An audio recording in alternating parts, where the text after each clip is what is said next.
Imagine standing before a wall of stone so perfectly cut, so precisely aligned that even the most advanced technology of today could barely replicate it. Across the world, from windswept deserts to hidden mountain valleys, there are structures that defy our understanding.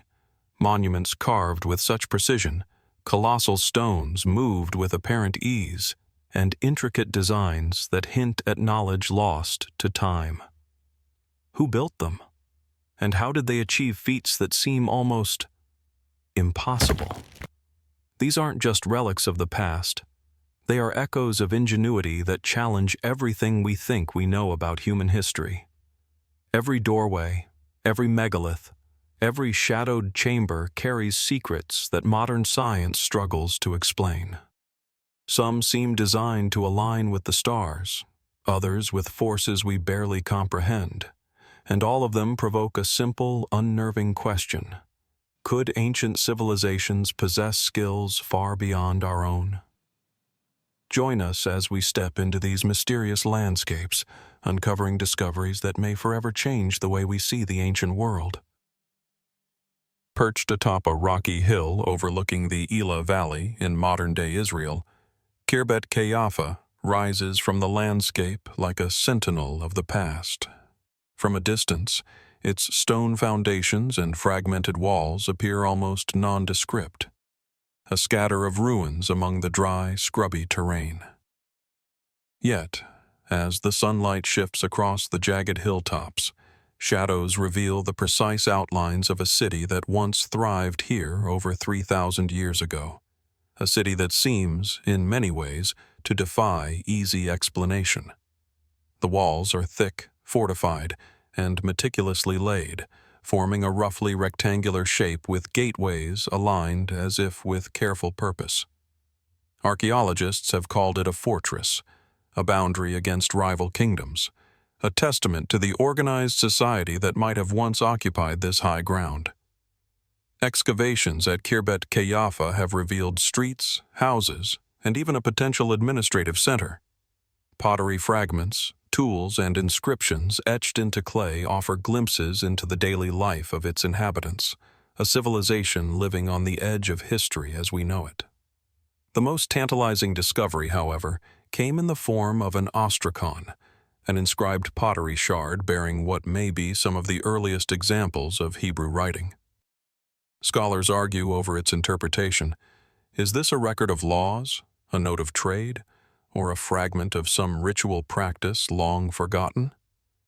The shard alone raises questions about literacy, governance, and culture in the region during a time previously thought to be largely undocumented. Yet, even as these findings anchor Khirbet Qeiyafa firmly in history, they also deepen the mystery. Why was this city built with such formidable fortifications? Its location, commanding a strategic pass in the Elah Valley, suggests a defensive purpose, yet the scale and sophistication hint at ambitions far beyond mere survival. Some scholars propose it was a frontier outpost of the early Israelite kingdom, possibly linked to the biblical narrative of David and Goliath. Others note that the city's construction techniques resemble those found in neighboring cultures, prompting questions about influences, trade networks, and the diffusion of knowledge. The alignment of the gates and the precision of the walls fuel further intrigue. Could they have been designed with celestial patterns in mind, subtly oriented to the sun or the stars as a guide for religious or ceremonial purposes? While mainstream archaeology stops short of claiming mystical intent, the very act of such careful urban planning in this era suggests a level of sophistication and foresight that continues to provoke debate. Every stone laid here seems deliberate, yet its full purpose eludes modern understanding. Even the people who lived here remain partially invisible to us. Skeletons and burial sites offer clues, but much is left to speculation. Were these warriors, traders, priests, or farmers? How did they perceive their world, their place within it, and the forces that shaped their lives? The answers are buried beneath centuries of earth, waiting for those willing to look closely, to piece together fragments and imagine the untold stories that echo silently in the windswept hills. Khirbet Qeiyafa, then, is not simply a collection of stones or a chapter in a history book. It is a puzzle, a whisper from a time when kingdoms rose and fell, when civilizations experimented with power and organization, and when human ambition reached beyond what we can fully reconstruct. As the sun sets over the valley, casting long shadows across the remains of walls and gateways, one cannot help but wonder, what did the people of Khirbet Qeiyafa truly see when they looked across this land? And how much of their knowledge, their skill, and their vision remains hidden, waiting to be uncovered? As the journey takes us westward from the rugged hills of the Levant, we find ourselves atop the sun-baked plateau of southern Spain, where the ruins of Los Millares stretch across the landscape like echoes of a forgotten civilization. From above, the site appears as a labyrinth of concentric stone circles and winding walls, their weathered contours tracing the outlines of a society that thrived over 4,000 years ago. The morning light casts long shadows over the monumental fortifications, revealing layers of earth and stone carefully arranged into defensive rings that once protected the lives within. It is easy to imagine the sun rising over these ramparts, illuminating the lives of those who shaped every wall, every passage, with painstaking precision. Archaeologists describe Los Millares as a Bronze Age settlement of remarkable sophistication. Its fortifications, some measuring more than 5 meters thick, are punctuated by gateways and bastions that suggest careful planning, strategic awareness, and an understanding of both defense and intimidation. Within these walls, dwellings and communal spaces hint at an organized society capable of sustaining complex social structures. Burials in underground chambers, accompanied by weapons, ornaments, and tools, speak to rituals, beliefs, and a culture that honored both the living and the dead. Yet, despite the clarity of these findings, questions abound. How did a society of this scale coordinate construction on such a massive level without tools and techniques that we might assume were necessary? The precision and scale of Los Millares fortifications remain puzzling. Stones weighing several tons were quarried, transported, and placed with a care that modern engineers find impressive, even today. No evidence points to advanced machinery, only ingenuity, brute force, and meticulous organization. Could these walls represent more than mere defense? Some researchers suggest that the layout might have encoded social or spiritual hierarchies, or that the concentric rings were designed to channel energy, observation, or ritual movement through the settlement. Others note the placement of the gates and bastions in ways that might align with celestial phenomena, patterns mirrored in cultures far removed by both time and distance. Inside the walls, the daily life of Los Millares inhabitants remains partially obscured by the passage of millennia. Pottery, flint tools, and the remnants of domestic spaces tell stories of work, sustenance, and creativity. Yet the meticulous construction of the fortifications themselves seems to suggest ambitions beyond mere survival. Was this society defending against neighboring groups, or were the walls as much about projecting power and instilling awe as they were about safety?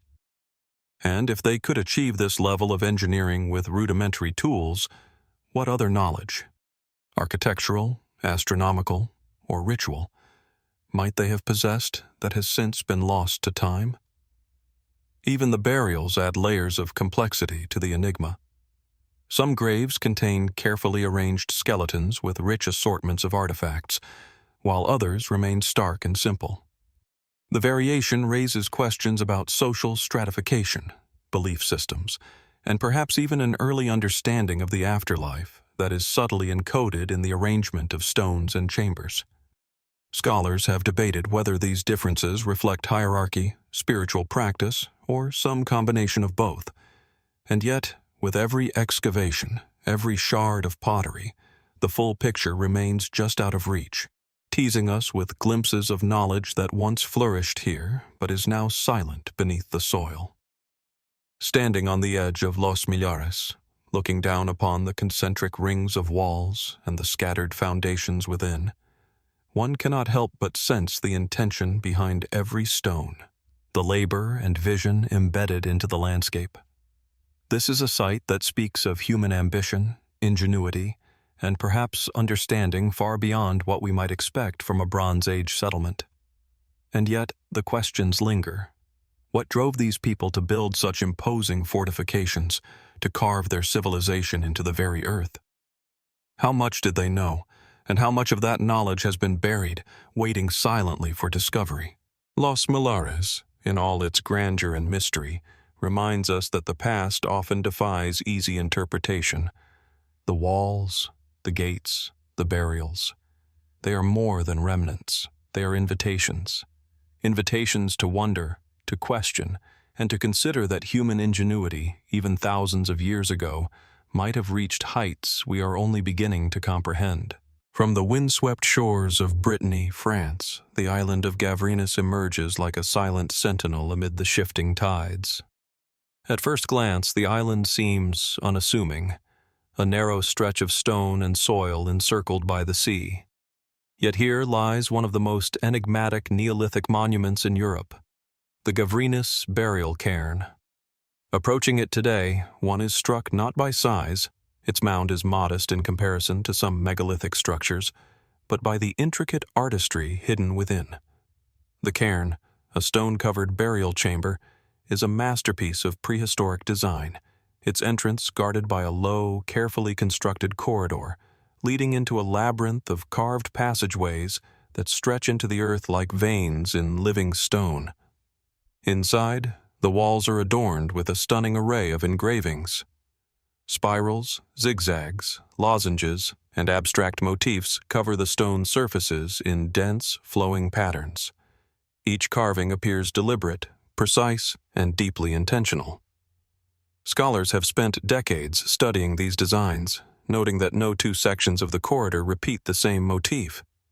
Were these simply decorative, or did they serve a symbolic or ritualistic purpose that is now lost to time?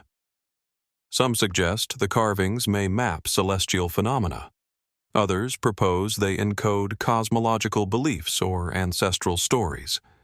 And yet, despite centuries of study, the meaning of these patterns remains tantalizingly out of reach. The cairn itself, constructed around 4,500 BCE, required extraordinary effort. Stones weighing several tons were transported from quarries, moved across water, and painstakingly placed with a precision that challenges our understanding of Neolithic engineering. How did a society without metal tools, wheeled vehicles, or advanced machinery manage such feats? And why devote so much labor to a structure that would remain hidden beneath the mound for millennia, only to be rediscovered thousands of years later? These questions linger, unanswered, as if the monument was built as much for mystery as for the dead it housed. The corridor leading to the burial chamber is unusually narrow, almost intimate, forcing anyone who enters to move slowly, to bow, to engage physically with the passage. Light from the entrance diminishes gradually as one advances, casting the carvings into subtle relief. In this deliberate darkness, the engravings seem almost to breathe, as though they were intended to communicate with those who entered in a ritualized state, rather than to casual observers. Was the experience of walking this corridor as important as the act of building it? Did it serve as a conduit between the living and the dead, between human understanding and some deeper cosmic knowledge? Outside the cairn, the landscape itself seems to resonate with intention. The island's contours, the surrounding waters, and the alignment of the cairn with distant horizon markers suggest careful observation and understanding of the environment.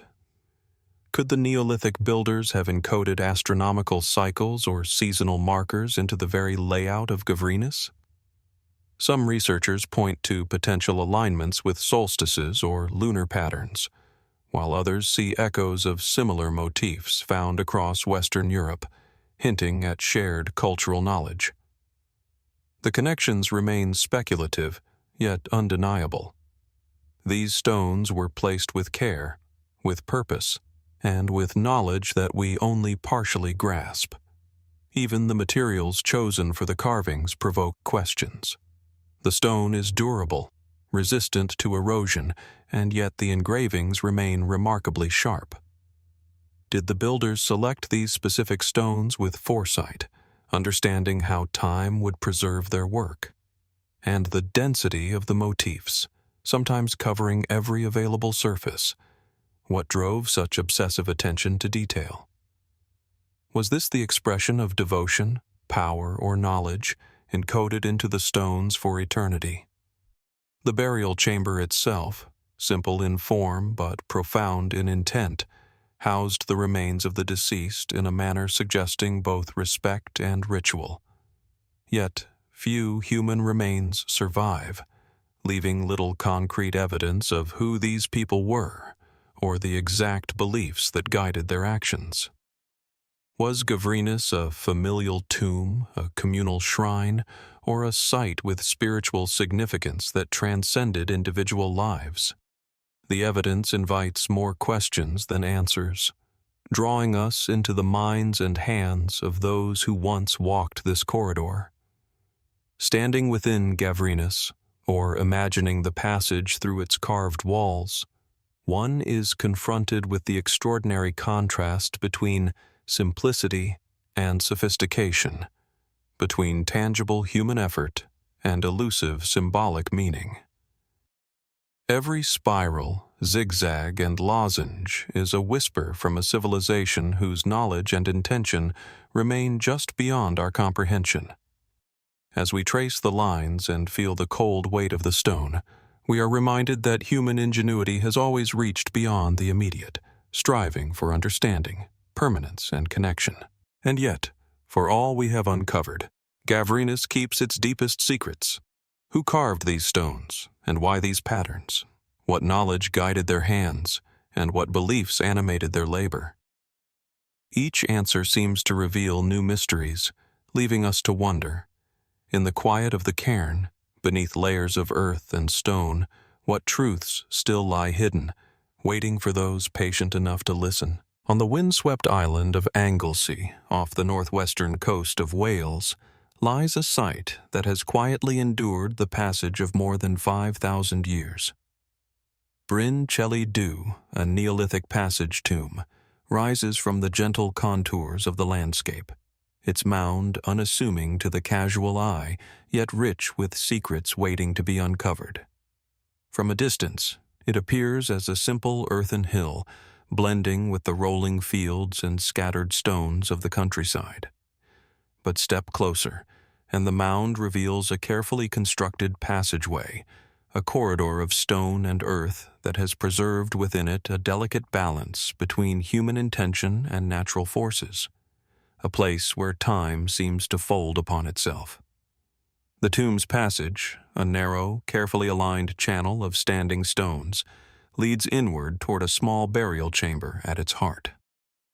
Archaeologists have shown that this chamber was intentionally oriented so that for a few days each year, the rising sun of the summer solstice illuminates the inner recess, casting light across the chamber floor. Such precision speaks of careful observation and sophisticated knowledge of astronomy, yet the purpose remains open to interpretation. Was it simply a ceremonial recognition of the changing seasons, or did it reflect a deeper spiritual connection between the living, the dead, and the cycles of the cosmos? Excavations at Bryn Celli have revealed multiple layers of human activity, suggesting that this site was not static but evolved over centuries. Beneath the mound lie remnants of an earlier stone circle, a ritual landscape that predates the tomb itself. Flint tools, pottery fragments, and the occasional human bone tell stories of life and death, of daily labor, and of deliberate ceremonial practice. Yet, for all the artifacts and careful study, much remains elusive. The tomb's alignment, its location within the landscape, and the precision with which it was built continue to provoke questions. How did a Neolithic society, with tools limited to stone, bone, and wood, achieve such architectural sophistication? Even the stones themselves invite speculation. Some bear subtle carvings, incised lines that echo patterns seen in other megalithic sites across Britain and Ireland. Could these have been symbolic, encoding beliefs, rituals, or messages now lost to us? The interplay between the stones, the mound, and the surrounding terrain suggests a deliberate choreography, an understanding of sightlines, shadow, and perspective that implies both practical knowledge and spiritual intent. Was Bryn Celli a calendar, a temple, or a bridge between the earthly and the divine? The excavation history of the site adds another layer of intrigue. Archaeologists have noted that some stones were moved or rotated over time, perhaps reflecting shifting ceremonial practices or evolving cultural priorities. The tomb was apparently revisited by successive generations, each leaving its mark, yet still preserving a core vision established by its earliest builders. This continuity raises questions about the knowledge passed down over centuries. How did these communities retain their understanding of astronomical alignments, ritual practices, and construction techniques without written records? Local legend and folklore deepen the sense of mystery. Long before Bryn Celli was studied scientifically, the site was known as a place of strange occurrences and spiritual resonance. Tales of lights, sounds, and inexplicable sensations persist, echoing a human fascination with thresholds, places where the boundary between the ordinary and the extraordinary seems permeable. Could these stories, however embellished over time, preserve fragments of ancient experience, memories encoded in the landscape that modern science can glimpse but never fully reconstruct? The tomb's interior offers a quiet, almost sacred atmosphere. Standing within the chamber, the air feels heavier, the light softer, and the sense of human presence more acute. Here, time collapses. The builders who set the stones, the generations who revisited the site, and the modern observers all occupy the same space, layered one atop another. The silence is profound, broken only by wind through the surrounding fields or the distant cry of a bird. Yet it seems to hum with the labor, intention, and ritual of millennia past. Bryn Celli also presents questions about the wider landscape, its relationship to nearby monuments, to other Neolithic sites across Anglesey and the British Isles, suggests networks of knowledge, influence, and cultural exchange. Were the tomb and its predecessors part of a broader system of observatories, ritual centers, or social hubs? And if so, what knowledge did these communities share that enabled such remarkable feats of construction, alignment, and continuity over centuries? The answers remain tantalizingly out of reach. Even the very act of building the tomb challenges modern expectations. Stones weighing several tons were quarried, transported, and positioned with a precision that speaks of immense labor and planning. Without metal tools or wheeled vehicles, how did these people achieve such results? Was it sheer human ingenuity and perseverance, a sophisticated understanding of mechanics, or perhaps knowledge we no longer possess? Each possibility carries its own fascination and raises further questions about the limits of ancient human capability. As we step back and survey the mound and its surroundings, the full picture remains tantalizingly incomplete. Bryn Celli is a testament to human ambition, observation, and creativity, yet it is also a reminder of what we have lost. The people who built it left no written explanations, no detailed records, only the enduring stones and their alignment with the natural world. What did they see when they looked across the land? And what did they intend when they set each stone in place? In the quiet of the Welsh countryside, Bryn Celli stands as both a monument and a question. Its passages, its stones, and its alignment speak to knowledge, ritual, and human ingenuity, yet much remains hidden, beyond the grasp of even our most careful study. And so we are left to wonder what truths, what understanding, and what mysteries remain sealed within the mound, waiting for those who might one day uncover them.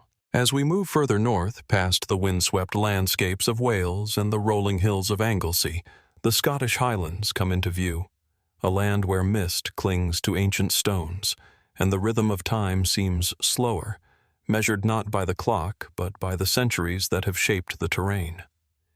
Here, near the village of Nairn, lies the Balnuaran of Clava, a remarkable Bronze Age cemetery complex that has endured for more than 4,000 years. At first glance, the site seems deceptively simple. Circular stone structures scattered across open grassland, some with low curbstones forming concentric rings, others marking small passage tombs, their entrances leading into shadowed chambers within the earth. Yet, as with so many prehistoric sites, the simplicity is only apparent. Look closer, and the intricacy, intention, and mystery reveal themselves. Balnuaran of Clava consists of a series of cairns and ringed monuments, each carefully positioned in relation to the surrounding landscape and to one another. Some are surrounded by standing stones, their vertical forms casting long, silent shadows as the sun rises and sets over the hills. Others feature passageways aligned with the solstices, allowing sunlight to penetrate the inner chambers at precise times of the year. Such alignment suggests not only an understanding of astronomy, but a deliberate desire to connect the living world with cycles far larger than themselves.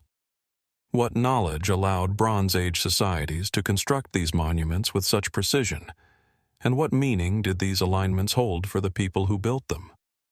Archaeologists have excavated parts of the Clava cemetery, uncovering cremated remains carefully placed within the cairns, alongside fragments of pottery and stone tools. The arrangements indicate ritual, hierarchy, and reverence, yet they also raise questions about the society that created them. Why construct such elaborate monuments for the dead? Was it merely to honor those who had passed, or was there a deeper intention, an understanding of the cosmos, life, and death that we can only glimpse through the surviving stones? Each cairn and standing stone seems to speak to a worldview in which the cycles of the sun, the moon, and the seasons were intertwined with human existence in ways we struggle to fully comprehend. The precision of the Clava monuments continues to astonish. Stones weighing several tons were quarried, transported, and positioned with careful thought, forming circular layouts that have survived millennia with remarkable stability. The curbstones themselves often vary in size and height in ways that may have been symbolic. Some researchers suggest that subtle differences in the placement and orientation of the stones could have encoded numerical, calendrical, or astronomical information. Others propose that the varying heights created optical effects, casting shadows or framing the landscape in a way that guided the eye and perhaps the mind during ceremonial activities. Were these choices purely practical, or were they an expression of an advanced understanding of perception and ritual? The Clava complex also holds an unsettling sense of intentional mystery. Some cairns have corbelled roofs forming chambers that narrow and twist, creating a confined, almost intimate interior space. Entering these passages today, one senses the careful choreography of light and shadow, the deliberate narrowing of sightlines, and the weight of centuries pressing down from above. These are not random or purely functional spaces, they are designed experiences. Could the builders have intended these chambers to evoke specific emotions, to connect those inside with unseen forces, or to guide them toward altered states of consciousness? The evidence is circumstantial yet compelling. Every stone, every angle, every corridor seems purposeful. The cemetery's placement within the wider landscape is equally intriguing. Balnuaran of Clava sits near hills, rivers, and vantage points that would have been visible across the surrounding territory. Was the location chosen purely for prominence, for defense, or as a marker of territorial or spiritual significance? Some researchers suggest that the monuments functioned as both cemeteries and ceremonial centers, nodes in a network of sacred sites across the highlands.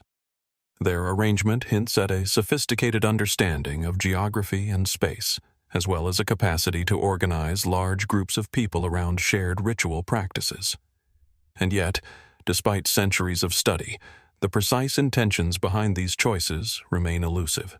Even the surviving oral traditions and folklore hint at lingering power and mystery. Stories of spirits, strange lights, and inexplicable sounds have been associated with the site for generations, long before archaeologists began recording their observations. While these tales may be influenced by imagination or superstition, they echo a deeper truth. Balnuaran of Clava is a place that continues to captivate and unsettle. The stones themselves, weathered by wind and rain, seem almost to hum with energy, as though they carry the memory of countless ceremonies, observations, and intentions embedded within their very form. Standing among the rings and cairns, one is struck by the scale of human effort and vision required to create such a complex. The builders of Balnuaran of Clava invested not only labor and skill, but perhaps an understanding of the world that is partly lost to us. Every alignment, every passage, every subtle difference in stone placement offers a hint, yet the full meaning remains tantalizingly out of reach. What knowledge guided these hands, and what beliefs shaped their minds? Balnuaran of Clava reminds us that the past is not always linear or fully knowable. Its stones endure as silent witnesses to ambition, ritual, and perhaps wisdom that modern humans can only glimpse. As the mist drifts across the highland grass, brushing against standing stones and circling cairns, we are left to ponder. What secrets, what knowledge, and what intentions remain hidden in the earth here? And how much of that understanding, encoded in stone and shadow, has yet to reveal itself to those patient enough to search? Far across the Mediterranean, perched atop the limestone cliffs of Malta, the Hagar temples rise from the earth with a quiet, commanding presence. From a distance, the complex seems almost to emerge from the landscape itself, its megalithic stones blending seamlessly with the rugged terrain and the glinting waters below. The wind sweeps across the plateau, carrying salt and the scent of the sea, while the sun casts sharp shadows across the uneven surfaces of stones that have endured more than 5 millennia. Here, on this small island, humans carved a world of stone that continues to intrigue, astonish, and challenge our understanding of prehistoric engineering. Hagar is a monumental temple complex dating back to between 3,600 and 3,200 BCE, part of Malta's remarkable megalithic heritage. Its structures are composed of massive limestone blocks, some weighing several tons, carefully arranged to form temples, altars, and enclosures. The stones are not merely piled, they are positioned with such precision that the joints between them remain tight, even after thousands of years of exposure to the elements.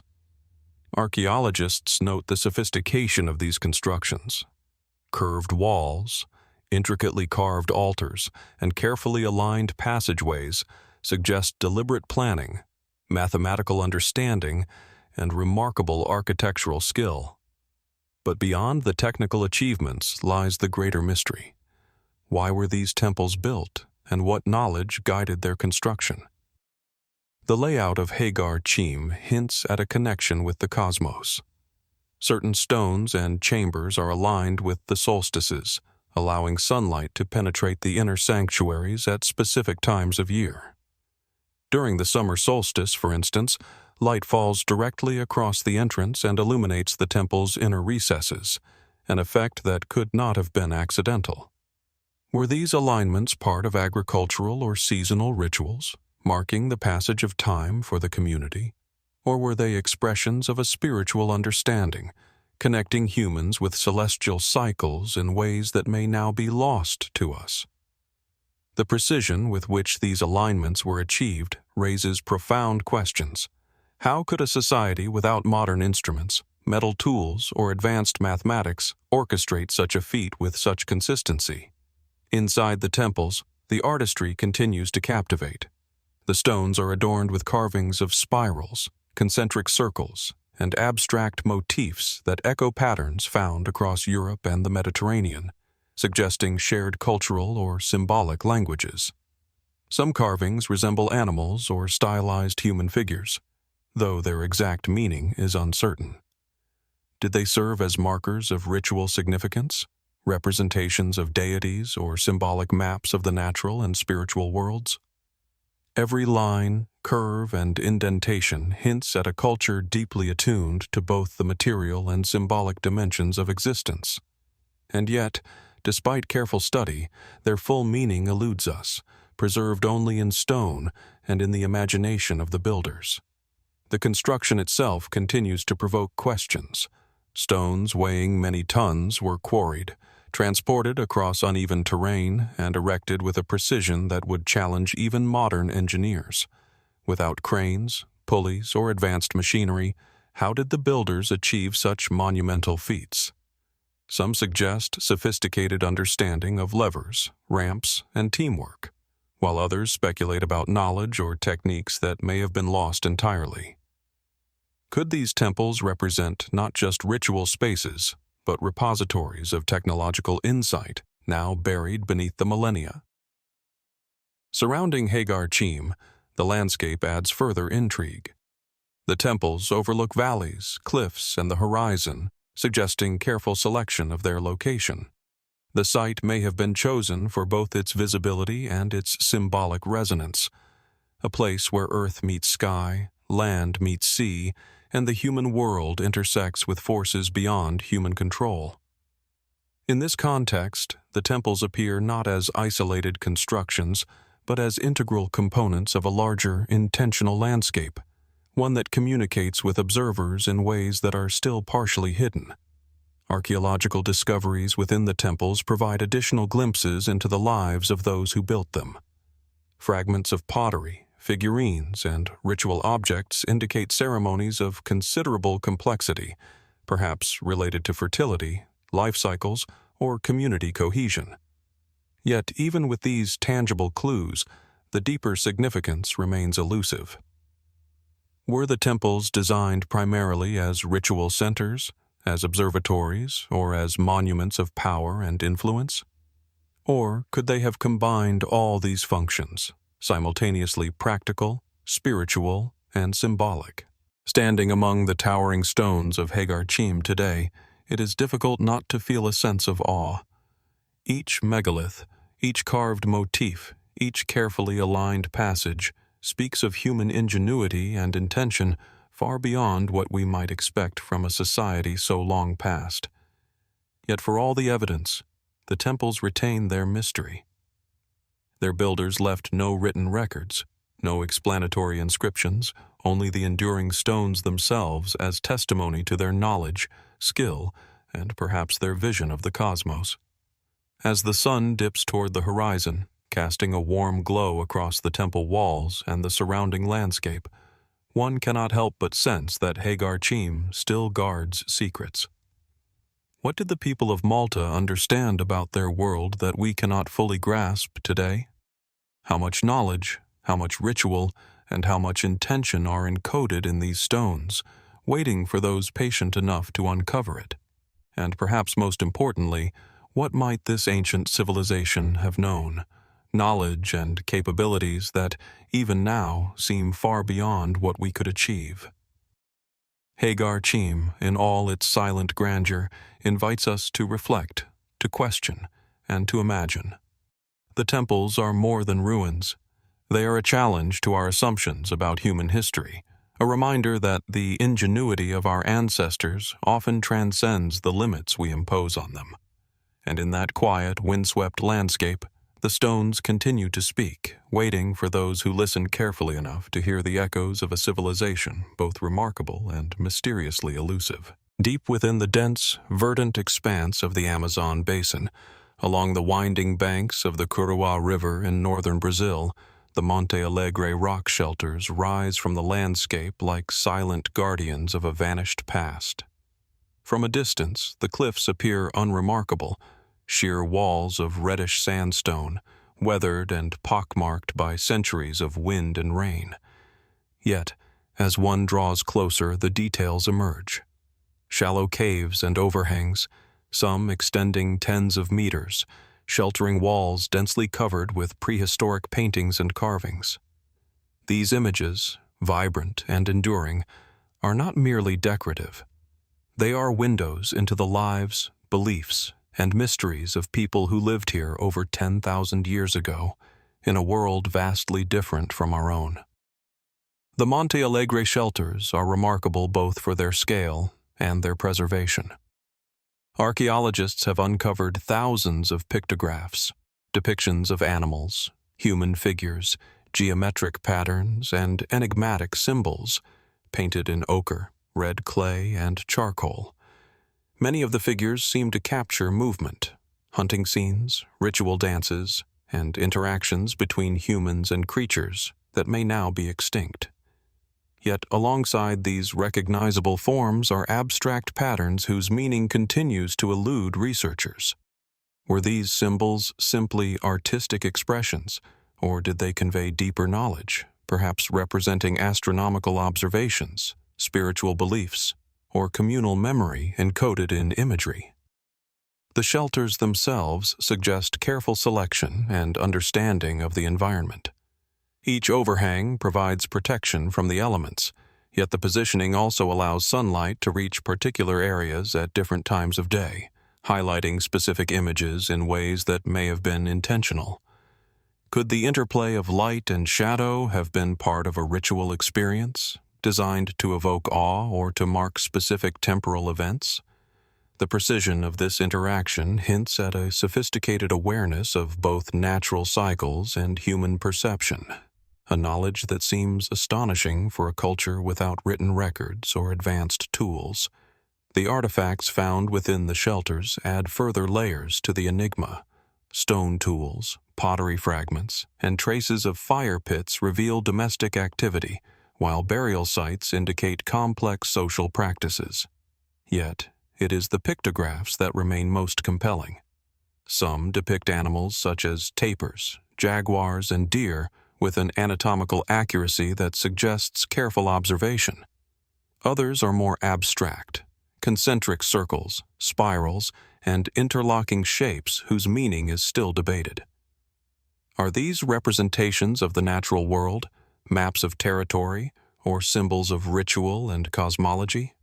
Each possibility hints at a level of intellectual and spiritual sophistication that challenges our assumptions about early human societies in South America. Even the scale of the site raises profound questions. These shelters span kilometers of cliff face, forming a network of living and ceremonial spaces whose planning implies forethought and coordination. How did these communities organize themselves to occupy, decorate, and maintain such expansive sites? Were the images created over centuries, with successive generations adding to a shared visual language, or were they part of a single, coherent cultural vision?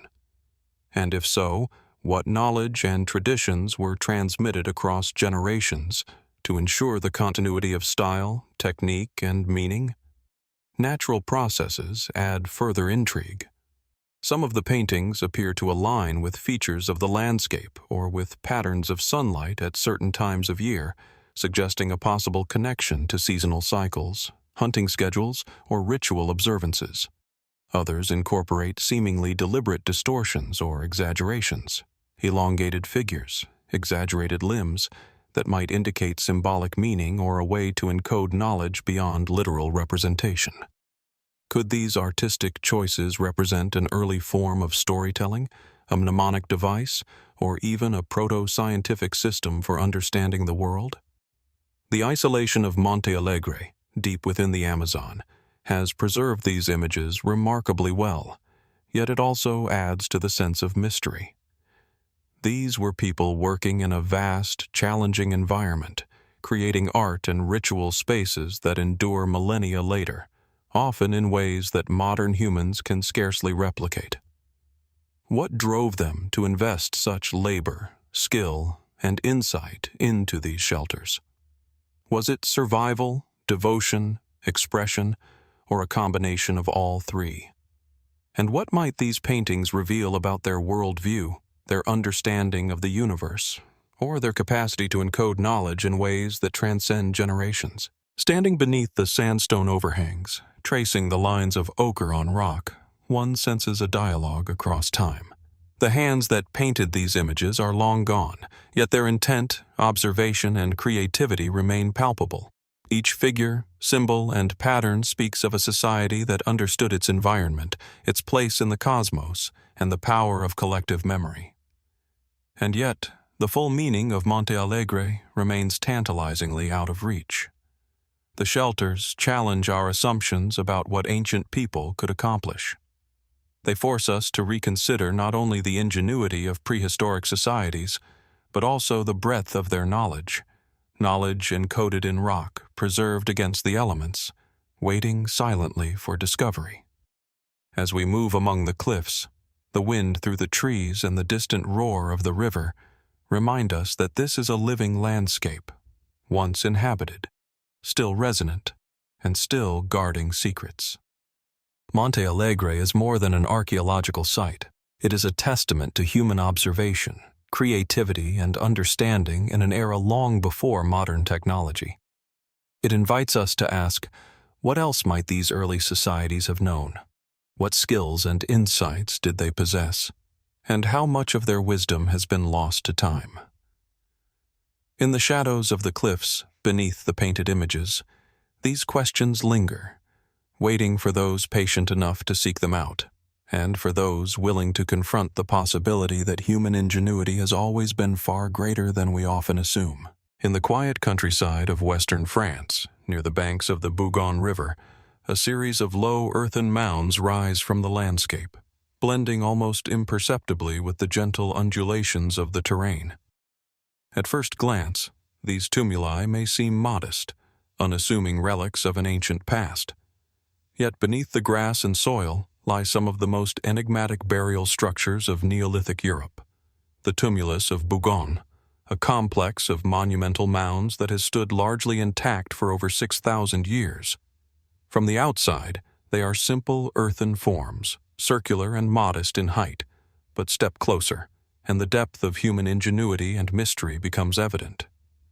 These are not mere graves. They are carefully constructed spaces of ritual, memory, and possibly knowledge, painstakingly created by a civilization whose sophistication still challenges modern understanding. Excavations reveal a remarkable interior world beneath the mounds.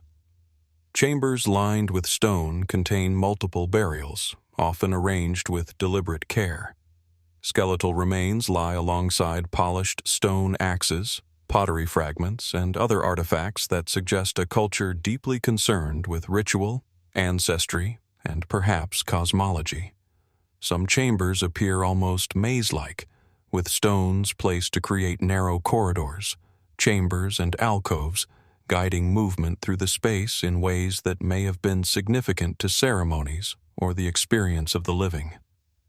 Were these constructions designed to honor the dead, to safeguard sacred knowledge, or to act as thresholds between worlds seen and unseen? The precision of construction is striking.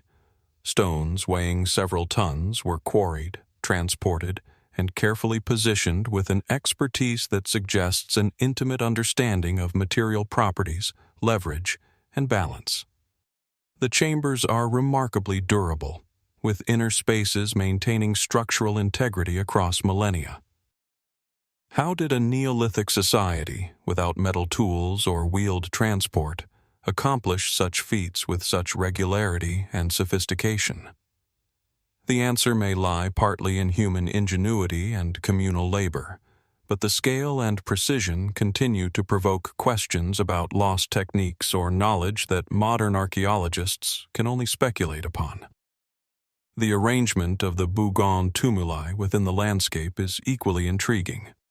Some mounds appear to form intentional alignments with each other, hinting at a spatial organization that goes beyond mere burial convenience. Could these patterns encode information about the cosmos, seasonal cycles, or social hierarchy? While mainstream archaeology cautions against overinterpretation, the placement invites contemplation. Each mound, each chamber, each stone seems deliberate, raising questions about what knowledge was important enough to preserve in this enduring form. Artifacts recovered from the site add another layer of fascination. Polished axes, flint tools, and finely crafted pottery suggest both everyday utility and ceremonial importance. Some objects show wear consistent with repeated handling, while others appear to have been placed intentionally, as offerings or markers within the tombs. What did these people intend to communicate through the objects they left behind? Were they recording status, belief, or memory? Or could some items encode knowledge or understanding that was considered essential for the living to carry forward? Even the burials themselves hint at complexity. Some skeletons are arranged in seemingly deliberate orientations, while others are placed with layers of soil, ash, or stones that may reflect ritualized patterns. Did these arrangements correspond to social status, cosmological belief, or cycles of life and death? The variability between tumuli suggests that while there may have been shared principles, each mound was unique, a manifestation of knowledge, belief, or authority that cannot be fully reconstructed today. The tumulus of Bougon also invites us to consider the sensory experience of those who built and used it. Moving through a chamber, one feels the cool, confined air, the texture of stone under fingertips, the weight of earth pressing down from above. Shadows shift along the walls, and even without illumination from fire or daylight, one can imagine the careful choreography of light and movement designed to evoke reflection, reverence, or perhaps a connection to forces beyond the human. Were these chambers intended to be experienced in ritualized ways, engaging the senses, guiding thought, or inspiring awe? The broader landscape adds yet another dimension to the mystery. The Bougon mounds occupy a region rich in rivers, hills, and natural markers, suggesting that location itself was significant. Some researchers propose that the site functioned not only as a cemetery, but also as a ceremonial center, a hub of social, spiritual, or astronomical knowledge.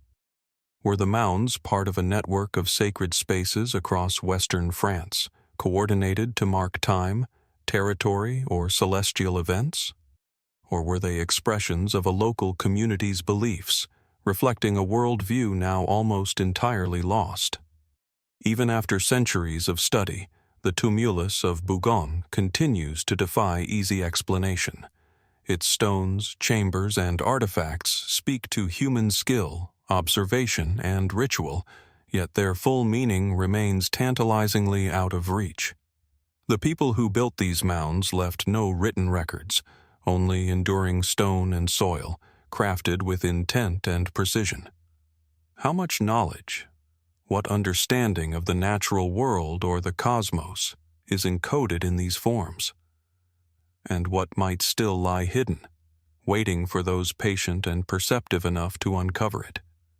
Standing among the earthen mounds today, one senses the weight of millennia and the ingenuity of a society capable of transforming simple soil and stone into structures of enduring significance.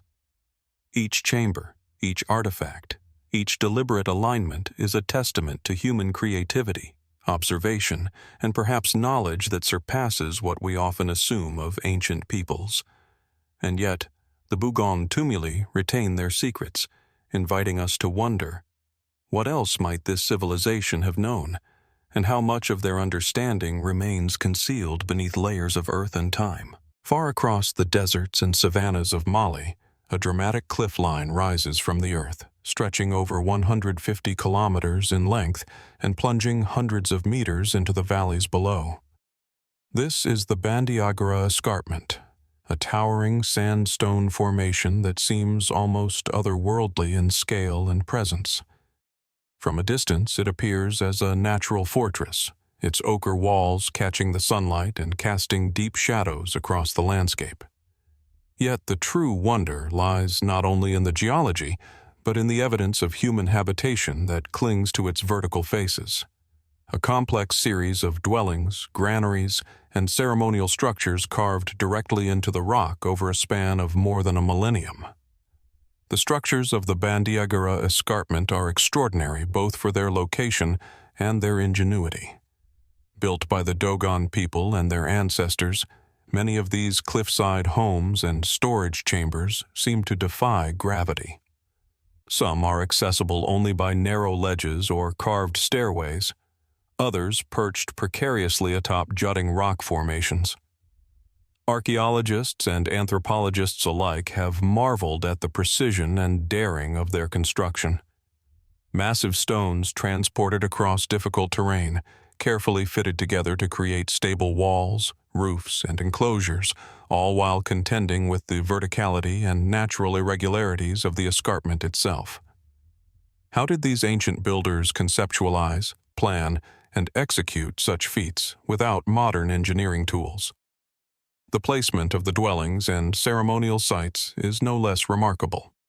Some are positioned to take advantage of natural light, ventilation, or defensive vantage points. Others seem to follow lines or patterns that may relate to social organization, spiritual practice, or observation of the sun, stars, and seasons. The Dogon are well known for their knowledge of astronomy, including awareness of celestial bodies invisible to the naked eye, and some researchers speculate whether the escarpment's architecture was influenced by or designed to align with these observations. Were these cliffside settlements constructed solely for survival and community, or did they also serve as instruments for ritual, observation, or the preservation of knowledge? Within the Bandiagara Escarpment, the dwellings themselves vary in form and function. Simple granaries stand alongside multi-room homes, while ceremonial shrines and sacred spaces hint at a society with complex social, spiritual, and cultural systems. Many structures feature carved doorways, niches, and platforms, all precisely adapted to the contours of the rock. Some walls bear subtle markings or sculptural elements whose meanings remain unclear. Could these carvings represent symbolic language, cosmological diagrams, or ancestral record-keeping? The truth is elusive, as these clues provide hints but no definitive answers, leaving the imagination to wander across possibilities that blend the practical with the metaphysical. The construction of the Bandiagara structures also raises questions about knowledge transfer and communal organization. Coordinating labor to move heavy stones, transport materials, and maintain stability on sheer cliff faces would have required not only technical understanding but social cohesion and long-term planning. Did these builders employ techniques now lost to history? Were their methods intuitive, learned through generations, or guided by observations we cannot fully reconstruct?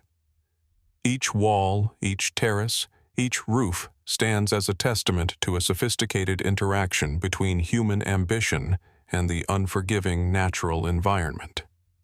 Even the escarpment's broader context adds to the mystery. The cliffs overlook fertile valleys, rivers, and pathways that would have facilitated communication, trade, and sustenance. Yet the placement of the settlements seems deliberate, emphasizing isolation, defense, and verticality. Was this purely practical, or was there a symbolic or spiritual reason to cling to the cliff faces, high above the earth? Perhaps the escarpment itself was seen as a bridge between worlds, the human, the natural, and the divine. Its verticality, its permanence, and its audacious design suggest a consciousness attuned to both survival and something greater, something enduring beyond immediate necessity. Today, many of the Bandiagara structures remain inhabited, while others lie in ruin, slowly succumbing to the elements. Wind, rain, and erosion shape the sandstone just as the hands of ancient builders once did. The sites evoke a sense of continuity and vulnerability, of human ingenuity tested against time and nature. What survives is both a marvel of practical construction and a riddle of intention. How much of the escarpment's design reflects the day-to-day needs of a people, and how much preserves knowledge, ritual, or understanding that we have yet to decipher? The Dogon themselves have preserved oral traditions, cosmologies, and rituals that resonate with the physical layout of the escarpment. Yet even with this living knowledge, questions remain. Were there other insights embedded in the cliffside architecture that are no longer remembered? Did the builders possess a combination of spatial, astronomical, and engineering understanding that challenges modern assumptions about ancient societies? And what secrets, encoded in stone and shadow, remain beyond the reach of both memory and modern science? Standing at the edge of the escarpment, looking down across the jagged cliffs and the intricate settlements carved into them, one cannot help but feel the audacity of human vision. These are more than homes or storage chambers. They are enduring statements of skill, observation, and cultural sophistication. The Bandiagara escarpment invites reflection on the relationship between humans and their environment, on ingenuity that stretches beyond simple survival, and on knowledge that may have been preserved, lost, or hidden within the cliffs themselves. The structures of Bandiagara continue to speak, silently yet insistently, to those willing to look closely. Each ledge, each chamber, each precariously perched dwelling evokes questions about what these ancient builders knew, what they intended, and what mysteries they left behind. As the sun casts long shadows along the vertical walls, one is left to wonder how much of this knowledge, of this extraordinary understanding of space, gravity, and observation remains hidden within the cliffs, waiting for those patient enough to uncover it. High in the remote Andes of southern Peru, amidst the windswept plateaus and jagged peaks, there lies a site that has puzzled travelers, scholars, and spiritual seekers alike for centuries. Known as Aramu Muru, or the Gate of the Gods, it is a monumental stone doorway carved directly into a massive natural rock formation. At first glance, it appears deceptively simple. A precise rectangular portal, cut cleanly into a single block of reddish-brown stone, its edges sharp and perfectly vertical. Yet its context, scale, and design hint at something far more enigmatic than a mere architectural curiosity. Here, the interplay of human skill and natural geology converges in a way that challenges our understanding of prehistoric engineering and symbolic expression. The doorway itself is remarkable for its precision. The rectangular opening is flanked by smooth vertical planes, contrasting starkly with the weathered rock around it. Some observers note a small recessed niche at its center, the purpose of which remains unknown. Centuries of wind, rain, and seismic activity have left their mark, yet the portal retains an almost unnatural perfection, suggesting an advanced understanding of stonework. How could ancient builders, without modern tools, achieve such exactitude in a single massive boulder? Was this the work of skillful artisans guided by rigorous knowledge of stone mechanics, or might it hint at techniques that have been lost over time? Techniques that defy our conventional understanding of pre-Columbian construction? Aramu Muru is more than a stone doorway. It is a site charged with legend and mystery. Local lore speaks of the gate as a threshold between worlds, a passage through which ancient beings or the spirits of the Andes could travel. Some say that it was once an entrance to a hidden city or a repository of ancient knowledge. Others that it is aligned with celestial events or energetic ley lines. While these stories are difficult to substantiate scientifically, they underscore a crucial truth. The site commands attention not only for its physical attributes, but also for the human imagination it has inspired for generations. The rock formation itself is striking. Smooth, rounded surfaces contrast with naturally jagged edges, creating a visual tension between the raw forces of geology and the deliberate interventions of human hands. The doorway is set within this natural tableau in a way that seems intentional, almost as though the builders sought to harmonize their creation with the rhythms of the surrounding landscape. Could this be evidence of a broader cosmological or spiritual understanding, a recognition of sacred geography and the interplay between human action and natural forms? The Andes are a land of dramatic contrasts. High peaks and deep valleys, sunlight and shadow, wind and silence, and Aramu Muru seems perfectly attuned to this environment. Visitors today report a palpable sense of presence in front of the gate. The air seems charged, the silence profound, the stones almost resonant under touch. Some speculate that this may have been intentional, that the doorway was designed not just as a physical portal, but as a ceremonial or ritualistic threshold, a place to inspire awe, reflection, or spiritual transformation. If so, what rituals might have taken place here, and what knowledge or experience were the builders attempting to encode in stone? Were the proportions, angles, and placement chosen for practical, spiritual, or symbolic purposes, or all three simultaneously? Aramu Muru also raises questions about context and culture. Unlike many megalithic sites, it is not part of a larger complex of buildings or chambers, yet its scale and craftsmanship suggest significant effort and purpose. Did it serve as a standalone monument, a marker in a larger network of sacred sites, or an isolated experiment in stonework and symbolism? And what motivated such labor-intensive precision in a remote, high-altitude location, far from the major settlements of the region? The answers remain elusive, but the doorway's enduring presence testifies to a deliberate human intention, one that continues to intrigue and challenge contemporary understanding. The niche at the center of the doorway adds further mystery. Some researchers speculate that it may have held offerings, ritual objects, or symbolic elements related to cosmology or ancestor worship. Others suggest that it may have functioned as a kind of interface between the human and the divine, a focal point designed to concentrate attention, energy, or perception. Whatever its purpose, the niche reinforces the sense that this was not a utilitarian structure, but a symbolic creation, designed to communicate or facilitate something beyond ordinary life. Even the landscape around Aramu Muru enhances its enigmatic aura. Jagged cliffs, sparse vegetation, and the distant sweep of the Andean plateau create a backdrop that emphasizes isolation, grandeur, and permanence. The site's position may have been carefully chosen to frame views, catch the light at specific times of day, or align with geographical or celestial markers. Could these alignments indicate an advanced understanding of astronomy or environmental cycles, encoded in stone for practical, spiritual, or mnemonic purposes?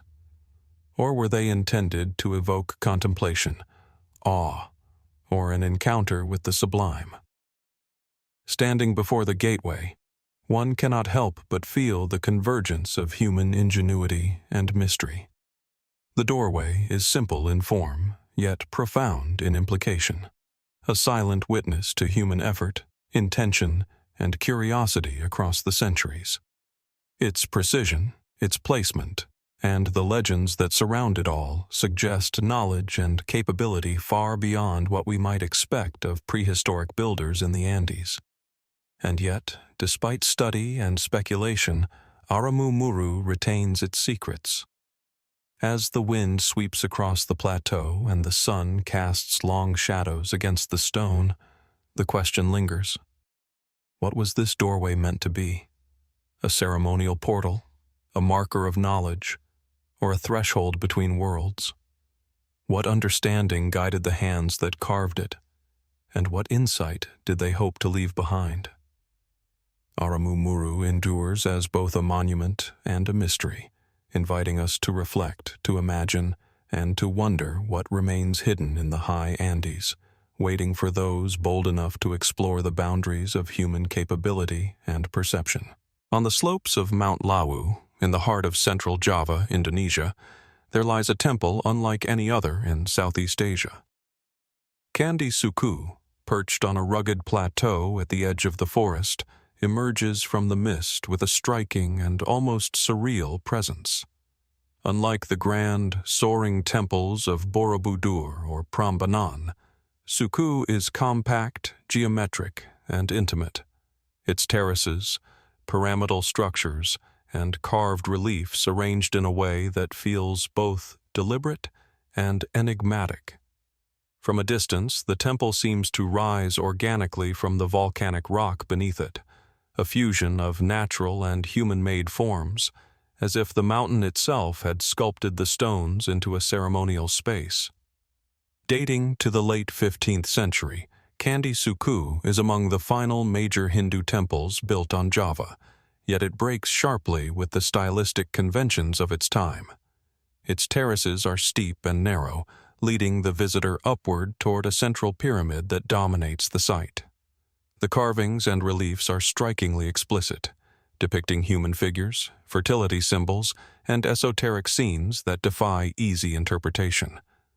Unlike most Javanese temples, which focus on elaborate depictions of gods and cosmological narratives, Sukuh is bold, raw, and almost abstract, as though the builders sought to communicate knowledge or ritual truths that were urgent, intimate, or even secret. The temple's layout itself provokes questions. The terraces ascend in a series of steps, each level seemingly designed to guide the visitor along a deliberate path of movement and perception. Stones are positioned to create shadow, contrast, and visual rhythm, while chambers and niches suggest spaces for private ritual or meditation. Could the sequence of terraces and spaces encode spiritual or cosmological principles? Some researchers have suggested links to fertility rites, initiation practices, or representations of sacred mountains, but no single explanation satisfies the full complexity of the site. Was Sukuh a place for common ritual, a sanctuary for the initiated, or a repository of esoteric knowledge known only to a select few? Among the most remarkable features of Candi Sukuh are its carvings. Human figures, sometimes abstracted, sometimes startlingly realistic, are depicted alongside phallic symbols, animals, and geometric motifs. The iconography challenges conventional interpretations of Javanese Hindu art. Were these images purely symbolic, intended to convey moral or spiritual lessons? Or might they encode knowledge about life, death, or cosmology that has since been lost? The combination of fertility imagery and mountain symbolism suggests a sophisticated awareness of natural cycles, human existence, and the sacred forces that govern both. The temple's construction itself also raises questions. Built on uneven volcanic rock, the terraces and pyramid required careful engineering and an understanding of balance, weight, and durability. Stones were cut, shaped, and positioned to withstand centuries of erosion, earthquakes, and the encroachment of vegetation. How did the builders achieve such stability and precision without advanced machinery or modern engineering tools? Was this knowledge practical, spiritual, or both? The very act of constructing Sukuh in such a precarious and exposed location suggests a society with not only technical skill, but also a deep understanding of ritual and the natural world. Candi Sukuh's setting amplifies its sense of mystery. The temple overlooks valleys and forested slopes, with the distant peaks of Mount Lawu framing the horizon. Mist and clouds often curl around the terraces, creating an atmosphere of isolation and sacredness. In this remote location, the temple becomes more than a place of worship. It feels like a threshold between worlds, a liminal space where earthly and spiritual realms converge. Could this isolation have been intentional, a way to heighten the impact of ritual or to protect knowledge intended only for those who could ascend the terraces and engage with the sacred symbols directly. Even the smallest details hint at layered meaning. Carved niches, recessed chambers, and small altars appear throughout the terraces, some aligned to catch the morning light, others positioned to frame distant peaks or the course of the sun across the sky. Did these alignments serve practical, spiritual, or symbolic functions, or all three at once? The careful interplay of light, shadow, and structure suggests a culture attuned not only to geometry and proportion, but also to perception, experience, and the cyclical rhythms of nature. Artifacts and remnants found at Sukuh hint at a society capable of both ritual complexity and artistic innovation. While the temple's iconography is often provocative, it also reflects an intimate knowledge of human anatomy, natural processes, and symbolic systems.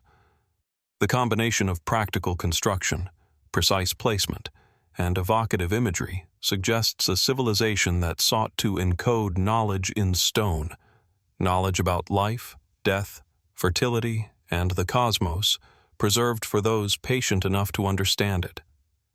Standing among the terraces of Candi Sukuh today, one cannot help but sense the convergence of human skill, spiritual intention, and enigmatic design.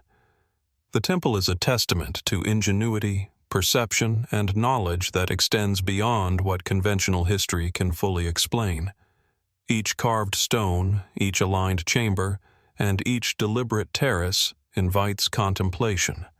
What were the builders attempting to communicate? What truths about life, the universe, or human existence did they hope to preserve? Candi Sukuh endures as both a monument and a mystery, its terraces, carvings, and pyramidal form continuing to inspire awe and curiosity. In the quiet of the Gavrinis highlands, among mist and volcanic stone, the temple challenges modern understanding, reminding us that ancient civilizations often possessed insights, skills, and perspectives far beyond what we imagine. And so we are left to wonder, what knowledge lies hidden in these terraces, waiting for those willing to seek it? And how much of what the builders of Sukuh understood remains inaccessible, etched in stone but elusive to the mind? Rising from the verdant plains of Tongatapu, the largest island of Tonga, a monumental stone structure commands attention in its serene and seemingly untouched surroundings. Known as Ha'amanga, a Maui, this Trilithon, a formation of two massive upright stones supporting a horizontal lintel, stands as a silent sentinel against the vast Pacific sky. From a distance, it appears deceptively simple. 3 stones arranged in precise alignment, weathered by centuries of wind, sun, and rain. Yet its scale, symmetry, and enduring presence reveal a sophistication that continues to puzzle scholars and visitors alike. At nearly 6 meters high, with each upright stone weighing tens of tons, Ha'amanga a Maui is a testament to human ambition and skill in a landscape that offers no modern tools to aid its construction. The Trilithon's construction raises immediate questions. How were such enormous stones quarried, transported, and positioned with such precision on the flat plains of Tongatapu? The largest stones are estimated to weigh around 30 tons, yet they were raised and balanced to create a perfectly horizontal lintel, an engineering challenge that would be remarkable even today. Some researchers suggest the use of rudimentary ramps, levers, and human coordination, yet the sheer audacity of the undertaking hints at knowledge, organization, and vision far beyond what is typically attributed to Polynesian societies of the 13th century, when Ha'amanga a Maui is believed to have been erected.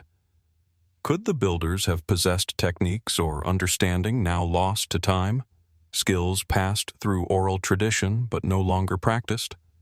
The site's significance extends beyond mere construction. Ha'amanga a Maui is often described as the Stonehenge of the Pacific, not only for its monumental presence but also for its potential astronomical and ceremonial functions. Some researchers suggest that the Trilithon aligns with the sunrise during the solstices, casting long shadows and subtly marking the passage of time.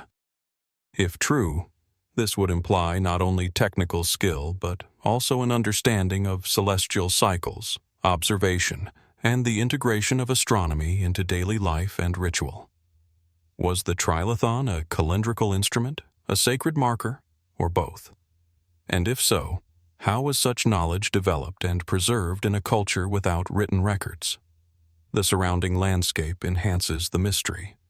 The Trilithon sits near ancient royal compounds and burial sites, suggesting it may have served as a ceremonial gateway or symbol of authority. Oral traditions link Ha'amanga, a Maui, to King Tuitatui, who is said to have commissioned its construction, possibly as a monument to unify the islands or commemorate a significant event. Yet the purpose of the Trilithon remains tantalizingly ambiguous. Was it primarily a symbol of power, a ritual site, an astronomical observatory, or a combination of all three? The lack of definitive evidence leaves the interpretation open, inviting reflection on the relationship between monumental architecture, social structure, and spiritual belief. The craftsmanship of Ha'amanga. A Maui is remarkable in its precision and simplicity. The vertical stones rise from the earth with minimal surface shaping, yet they meet the horizontal lintel with perfect balance, demonstrating an acute understanding of weight distribution and material properties. The stones are quarried from nearby limestone deposits, yet transporting and erecting them without cranes, pulleys, or modern machinery would have required careful planning and extraordinary coordination. Was this achievement the result of sheer human ingenuity, or might it hint at more sophisticated techniques that remain lost to history? Beyond its physical and technical aspects, the Trilithon carries an air of ritual and symbolism. The very act of passing beneath the massive stone frame could have represented a threshold between ordinary and sacred space, between the temporal and the eternal. Could Ha'amanga, a Maui, have functioned as a portal of ceremony, a site where leaders, priests, or initiates engaged with forces beyond the everyday? And if so, what knowledge or experience was intended to be transmitted through such interaction? Even today, the structure exerts a quiet power over those who approach it. The surrounding plain is expansive and open, emphasizing the Trilithon's verticality against the sky, while the warm tropical wind rustles the grass beneath it. Visitors report a sense of awe, of presence, and of connection to something beyond the immediate physical world. In this, Ha'amanga, a Maui, transcends its role as a mere monument. It becomes an experiential space, a testament to human intention encoded in stone, a deliberate dialogue between people, landscape, and cosmos. Ha'amanga. A Maui also invites broader reflection on the ingenuity of ancient societies. How much knowledge, skill, and observation did the builders possess, and how was it applied in a context that combined practicality, spirituality, and social meaning? Were similar techniques employed elsewhere in the Pacific, now lost, or is this Trilithon a unique expression of localized understanding? And most intriguingly, what remains hidden in the relationship between its stones, its alignment, and the rhythms of the natural world? As the sun dips low over Tonga Tapu, casting long shadows across the plain, the Trilithon stands unyielding, a monument both to human ambition and enduring mystery. Its stones, weathered but steadfast, continue to provoke wonder, inviting us to imagine the lives, knowledge, and vision of those who erected it. Ha'amanga. A Maui reminds us that ancient civilizations were capable of feats that challenge modern assumptions, and that the questions raised by their creations may endure for millennia, patiently waiting for those willing to explore, reflect, and wonder what secrets lie beneath the surface. High on the arid ridges of Peru's Casma Valley, the Chankillo complex rises from the desert floor like a long-forgotten sentinel of the sun. From a distance, it appears deceptively simple. A line of 13 low, evenly spaced stone towers stretching across the spine of a hill, flanked by the ruins of ceremonial structures and small enclosures whose purpose is still debated. But as one draws nearer, the scale and precision of the site become impossible to ignore.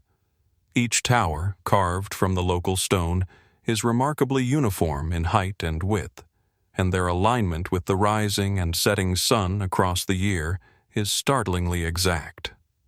The desert wind carries the faint echoes of thousands of years of human activity, as if the rocks themselves remember the rituals, calculations, and observations that once took place here. Archaeologists have dated Chankillo to around 300 BCE, placing it firmly within the pre-Columbian world of the Casma Sichin culture.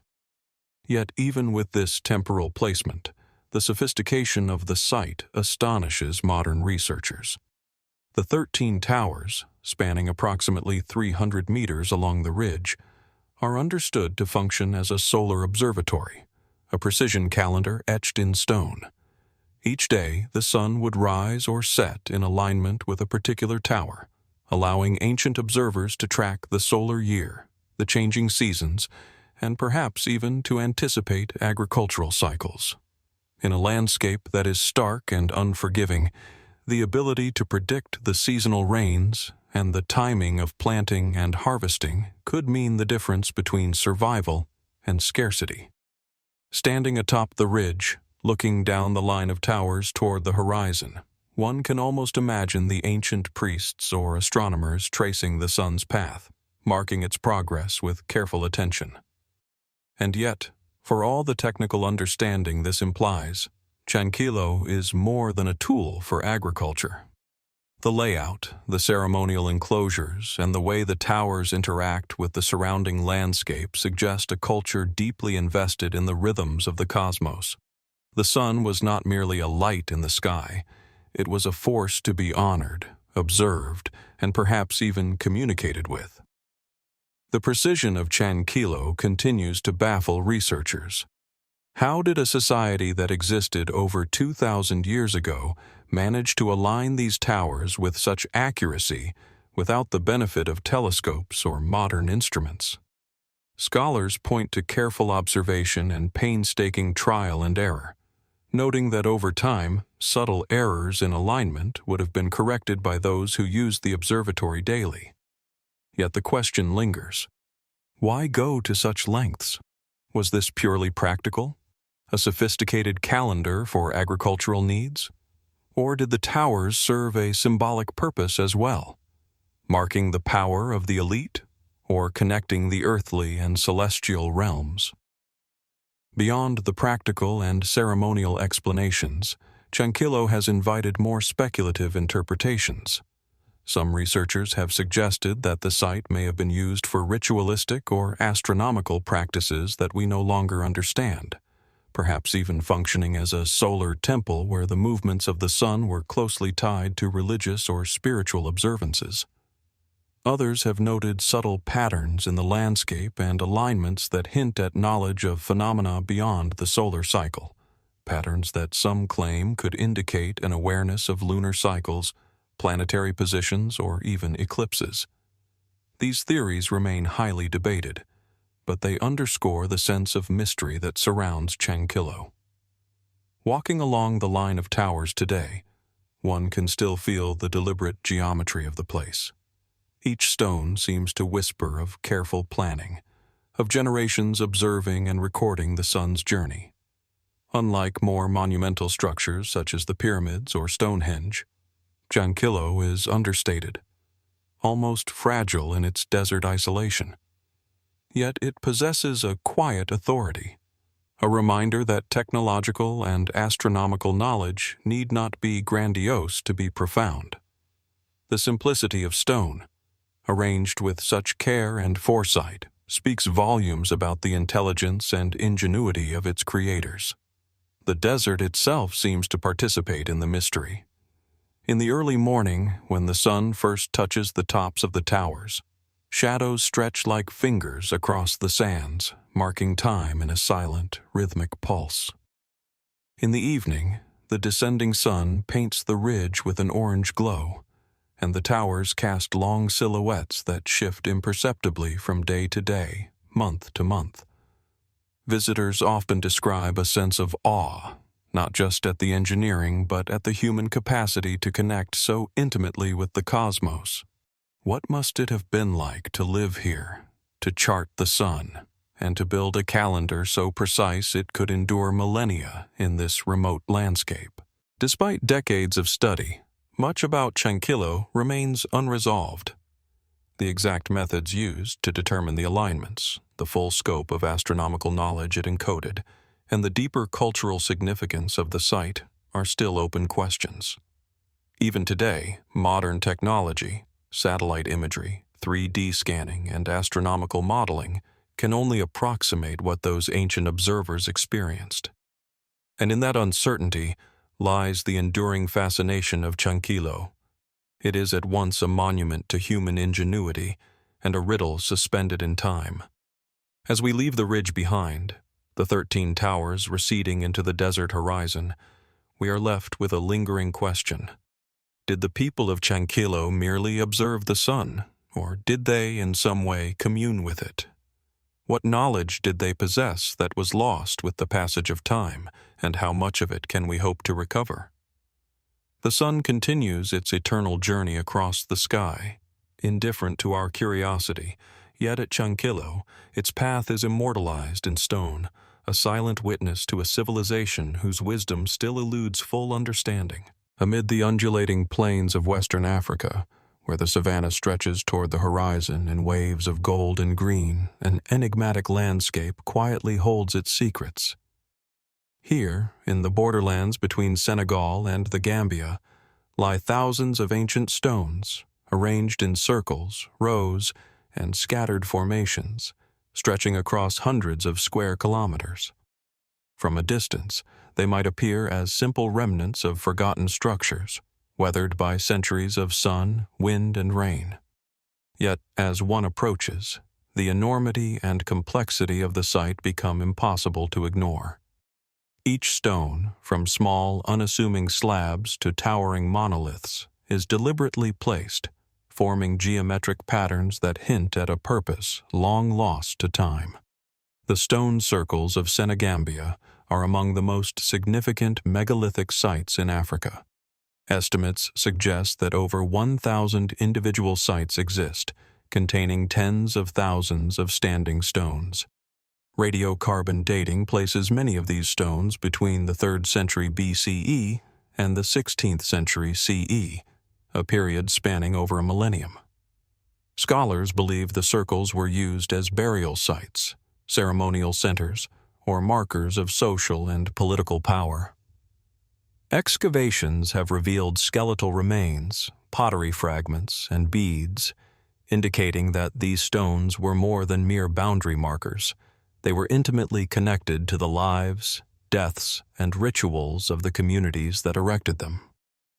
Walking among the stones, one is struck by the sheer precision and variety of their arrangements. Some circles are perfectly round, composed of evenly spaced monoliths, while others form double or triple concentric rings. Rows of stones sometimes extend outward like arms, reaching toward the horizon, perhaps aligned with celestial events, rivers, or sacred landmarks. The question arises naturally. What did these patterns signify to the people who placed them here, and why dedicate so much labor to erecting stones that would endure long after their creators were gone? The practical explanations are compelling. The stones could mark graves, delineate territories, or serve as ceremonial sites for funerary rites. Archaeological evidence supports these theories. Human remains have been found in carefully dug pits at the center of several circles, often accompanied by grave goods, suggesting complex mortuary practices. Some researchers propose that the stones functioned as markers of social hierarchy, demonstrating the wealth or power of a family, clan, or community.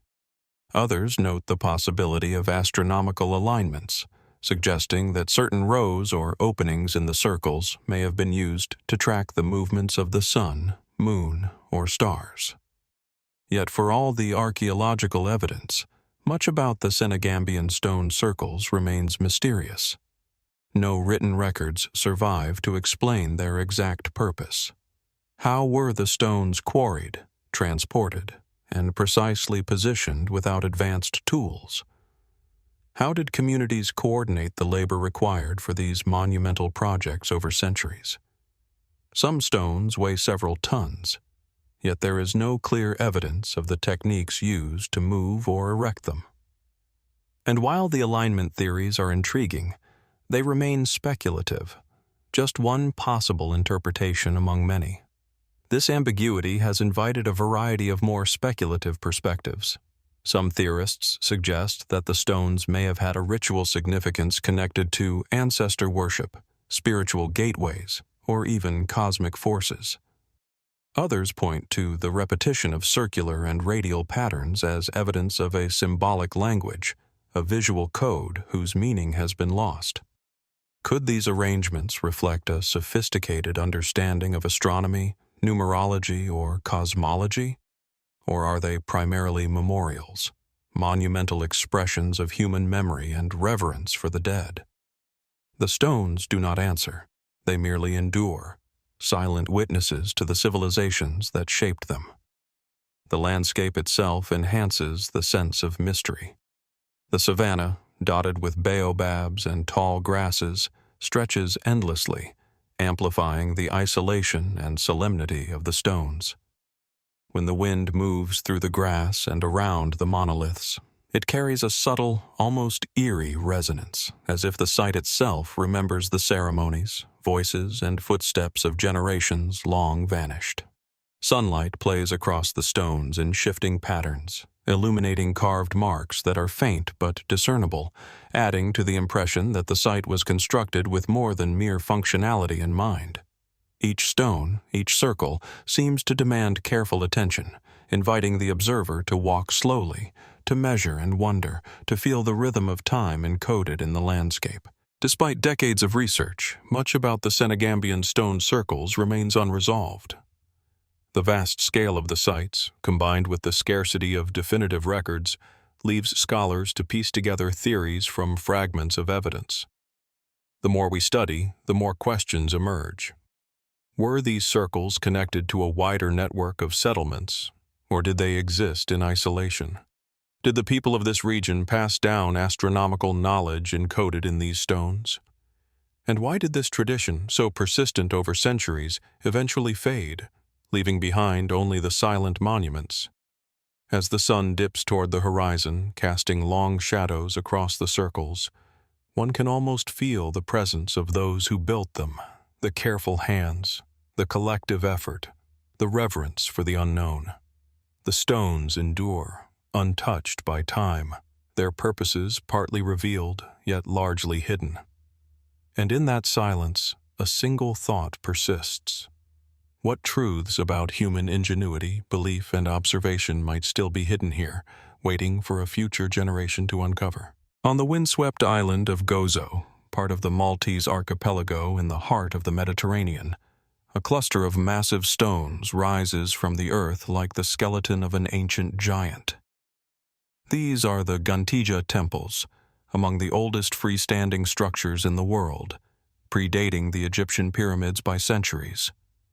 The name itself, Gantija, hints at the mystery that surrounds them, derived from the Maltese word for giant, as legend claims that only colossal beings could have moved such immense stones. From a distance, the temples appear as a series of irregular stone walls, weathered and sun-bleached, their massive blocks stacked with astonishing precision. Yet the closer one approaches, the more the scale of human ambition, and perhaps ingenuity, becomes apparent. Some of the stones weigh over 50 tons, quarried and transported without the aid of pulleys, wheels, or modern machinery. The temples date back to between 3,600 and 3,200 BCE, placing them squarely in the Neolithic period. Archaeologists agree that Gigantia was a ritual center, likely devoted to fertility and the cycles of life and death. Excavations have revealed altars, standing stones, and niches for offerings, suggesting a complex spiritual life among Malta's earliest inhabitants. Human figurines, often interpreted as representations of a mother goddess, have been uncovered, reinforcing the theory that these temples served as centers of fertility cults or communal worship. The scale, alignment, and precision of the constructions are remarkable, implying not only significant labor but also sophisticated planning and an intimate understanding of stoneworking. Yet as impressive as the physical achievements are, they raise questions that conventional explanations struggle to answer. How did a small, relatively isolated Neolithic community lift and maneuver stones weighing tens of tons? How did they organize the labor over generations, ensuring the construction of a complex that would survive millennia? The smooth fitting of some blocks and the precise orientation of temple walls hint at a level of technical knowledge that seems almost incongruous with the tools available at the time. Was this the product of trial and error ingenuity, or did the builders possess a more advanced understanding of engineering than we usually attribute to prehistoric cultures? The layout of Gantija is equally compelling. The site consists of two separate but adjacent temples, each roughly oval in shape, with carefully constructed apses radiating outward from a central corridor. Some researchers suggest that the orientation of the temples may reflect celestial patterns, perhaps aligned with solstices or other significant astronomical events. If so, this would imply that the builders were not only masterful engineers, but also keen observers of the heavens, integrating their spiritual and practical knowledge into the very fabric of the site. The idea of prehistoric people as early astronomers is tantalizing, yet it is difficult to prove conclusively, leaving room for speculation and wonder. Adding to the intrigue are the legends and folklore surrounding Gantija. Maltese tradition tells of giants who shaped the stones with their hands, constructing temples too massive for ordinary humans. While these stories may be mythic in nature, they reveal a cultural memory that recognizes the extraordinary effort and intelligence required to create such monuments. Could these tales hint at techniques or knowledge now lost to history? Or do they simply serve as a symbolic explanation for feats that ancient humans themselves could barely comprehend? Some researchers have ventured into more speculative territory. The precision and durability of Gantija have led to hypotheses that its builders possessed knowledge of acoustics, resonance, or even energy flows within the stone itself. Others point to the alignment of the temples with natural features of the landscape, the hills, valleys, and shorelines of Gozo, as evidence that the builders intended the site to interact with the environment in ways we do not yet fully understand. Was Gantija purely a place of worship, or could it have served multiple purposes, blending ritual, astronomy, and social cohesion into a single monumental space? Walking through the temple corridors today, the sheer scale of the stones leaves visitors in awe. The limestone blocks, some taller than an average person, seem to hum with a quiet presence, their surfaces pitted and worn by millennia of wind and rain. Shadows play across the walls, shifting with the sun in a subtle reminder of the passage of time, while the wind carries the faint scent of salt and soil from the surrounding fields. The temples are not merely ruins, they are living monuments to human ambition, endurance, and curiosity. Every stone has a story, every arrangement a purpose, yet the full narrative remains just out of reach. Gantija challenges our assumptions about what ancient humans were capable of. For a society without metal tools, wheeled transport, or written language, the construction of such massive and enduring structures seems almost miraculous. And yet, here they stand, silent, monumental, and enigmatic. The mystery is not only in the mechanics of construction, but also in the intentions behind it. Why devote such immense effort to a ritual space?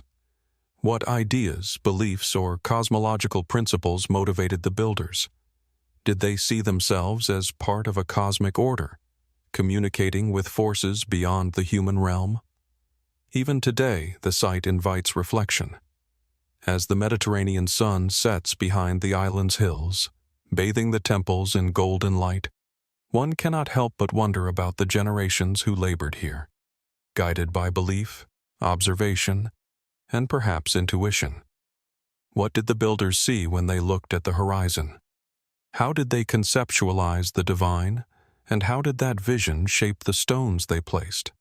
For modern observers, Gantija offers a window into a world that is both ancient and profoundly sophisticated, a place where the limits of human creativity and ingenuity are tested against the enduring silence of stone.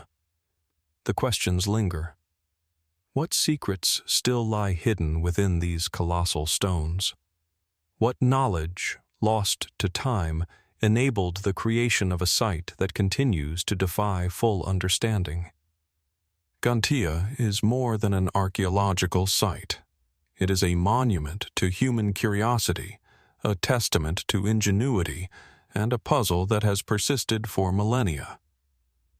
And in that persistence, it challenges us to look beyond what we think we know, to imagine the world through the eyes of those who shaped it, and to wonder what might still remain undiscovered. Perched on the rugged northern outskirts of Cusco, the ancient capital of the Inca Empire, Sacsayhuaman rises like a fortress carved from the Andean landscape itself. From a distance, it appears as a series of jagged stone walls zigzagging along the hilltop, massive blocks stacked with staggering precision. Yet beneath the grandeur visible from the main terraces lies a network of hidden terraces and stone structures, partially obscured by centuries of earth and vegetation, that hint at a complexity far beyond what meets the eye. Here, amidst the clouds and the high-altitude winds, every stone seems deliberate, every wall a puzzle, every hidden passage a whisper from the past. Sacsayhuaman is often celebrated for its monumental cyclopean masonry, stones weighing tens to hundreds of tons, cut and fitted with such exacting precision that no mortar was needed to hold them together. Scholars estimate that some of these walls are the result of over a century of continuous construction, reflecting not only remarkable engineering skill, but also an extraordinary understanding of stoneworking and structural stability. The hidden terraces, however, reveal another layer of ingenuity. These substructures, partially excavated in recent years, show evidence of retaining walls, drainage channels, and terraces that may have been used for ceremonial, agricultural, or defensive purposes. Their design and integration into the larger complex remain subjects of ongoing study and debate. Archaeological research suggests that Sacsayhuaman was more than a fortress. It was a ceremonial hub, a symbol of Inca power, and possibly a center for astronomical observation. The terraces, some nearly invisible from ground level, may have played a role in these functions, offering platforms for ritual, observation, or storage. The precision of their construction is astonishing. Massive stones interlock with almost imperceptible gaps, their surfaces polished in places, and their angles cut to follow the contours of the mountainside. Such engineering raises compelling questions. How did the Incas move and place stones of this size with only rudimentary tools, levers, and human labor? How did they achieve such perfect alignment, particularly in terraces hidden from plain view? The hidden terraces of Sacsayhuaman also spark curiosity about their potential symbolic or spiritual purpose. Some scholars propose that the terraces were designed to resonate with the rhythms of the natural landscape, perhaps channeling water, sound, or energy in ways that reinforced Inca cosmology. Could these hidden spaces have been intended to connect the earthly realm with the celestial, linking the mountain, the sun, and the moon in a sacred harmony? Others note that the terraces may reflect an advanced understanding of erosion, drainage, and microclimates, demonstrating that the Incas were not only spiritual architects, but also highly practical engineers. Walking along the terraces, it becomes clear that Sacsayhuaman is a testament to human ambition on multiple levels. The hidden terraces are deliberately oriented, often aligned with the surrounding hills and the larger city of Cusco below. Paths and stairways link different levels, sometimes leading to spaces that are almost perfectly concealed from view. In places, the stones bear marks of chisels and abrasion, revealing the labor-intensive process of shaping and fitting them. Yet even with this evidence, the full purpose of these terraces eludes us. Were they primarily functional, part of a complex water management or agricultural system, or did they also carry symbolic or ritual significance? Perhaps, as with so many aspects of Inca civilization, the answer lies somewhere in between, blending the practical and the sacred in a way that challenges modern assumptions. The scale of Sacsayhuaman and its terraces continues to inspire awe and speculation. The largest stones in the outer walls weigh upwards of 200 tons, yet similar precision is evident in the smaller, more hidden terraces. This raises questions about the methods used for quarrying, transporting, and positioning these stones. Some researchers suggest that the Incas employed sophisticated engineering techniques, including ramps, rollers, and counterweights, to maneuver stones with incredible accuracy.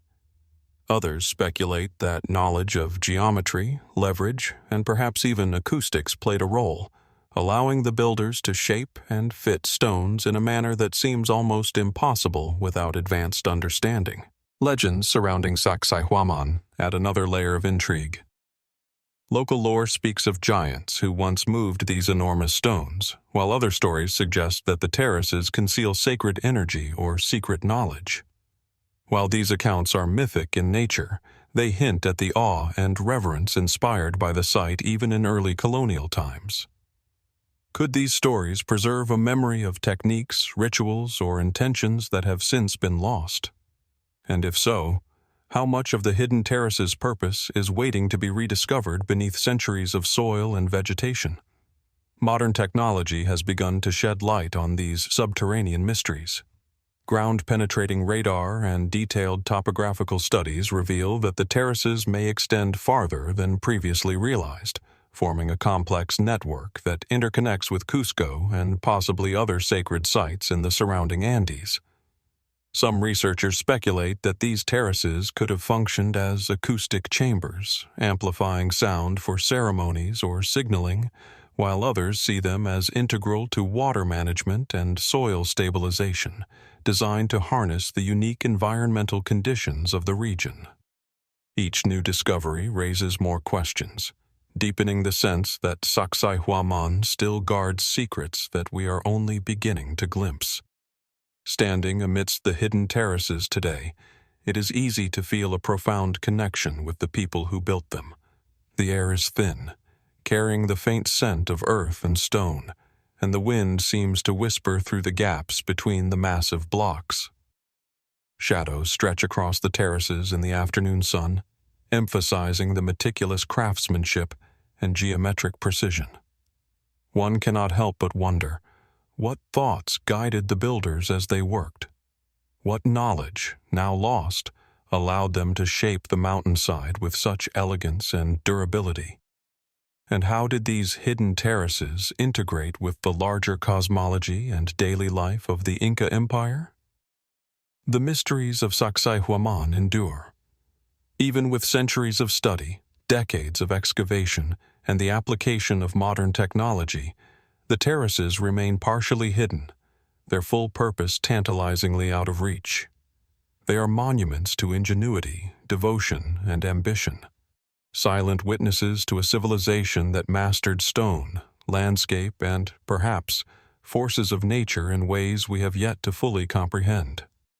And in their quiet persistence, they challenge us to consider what other knowledge may still lie concealed beneath the Andes, waiting for the next generation to uncover, understand, and marvel at.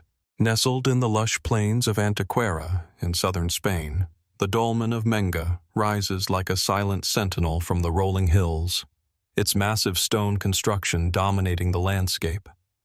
From a distance, it appears deceptively simple.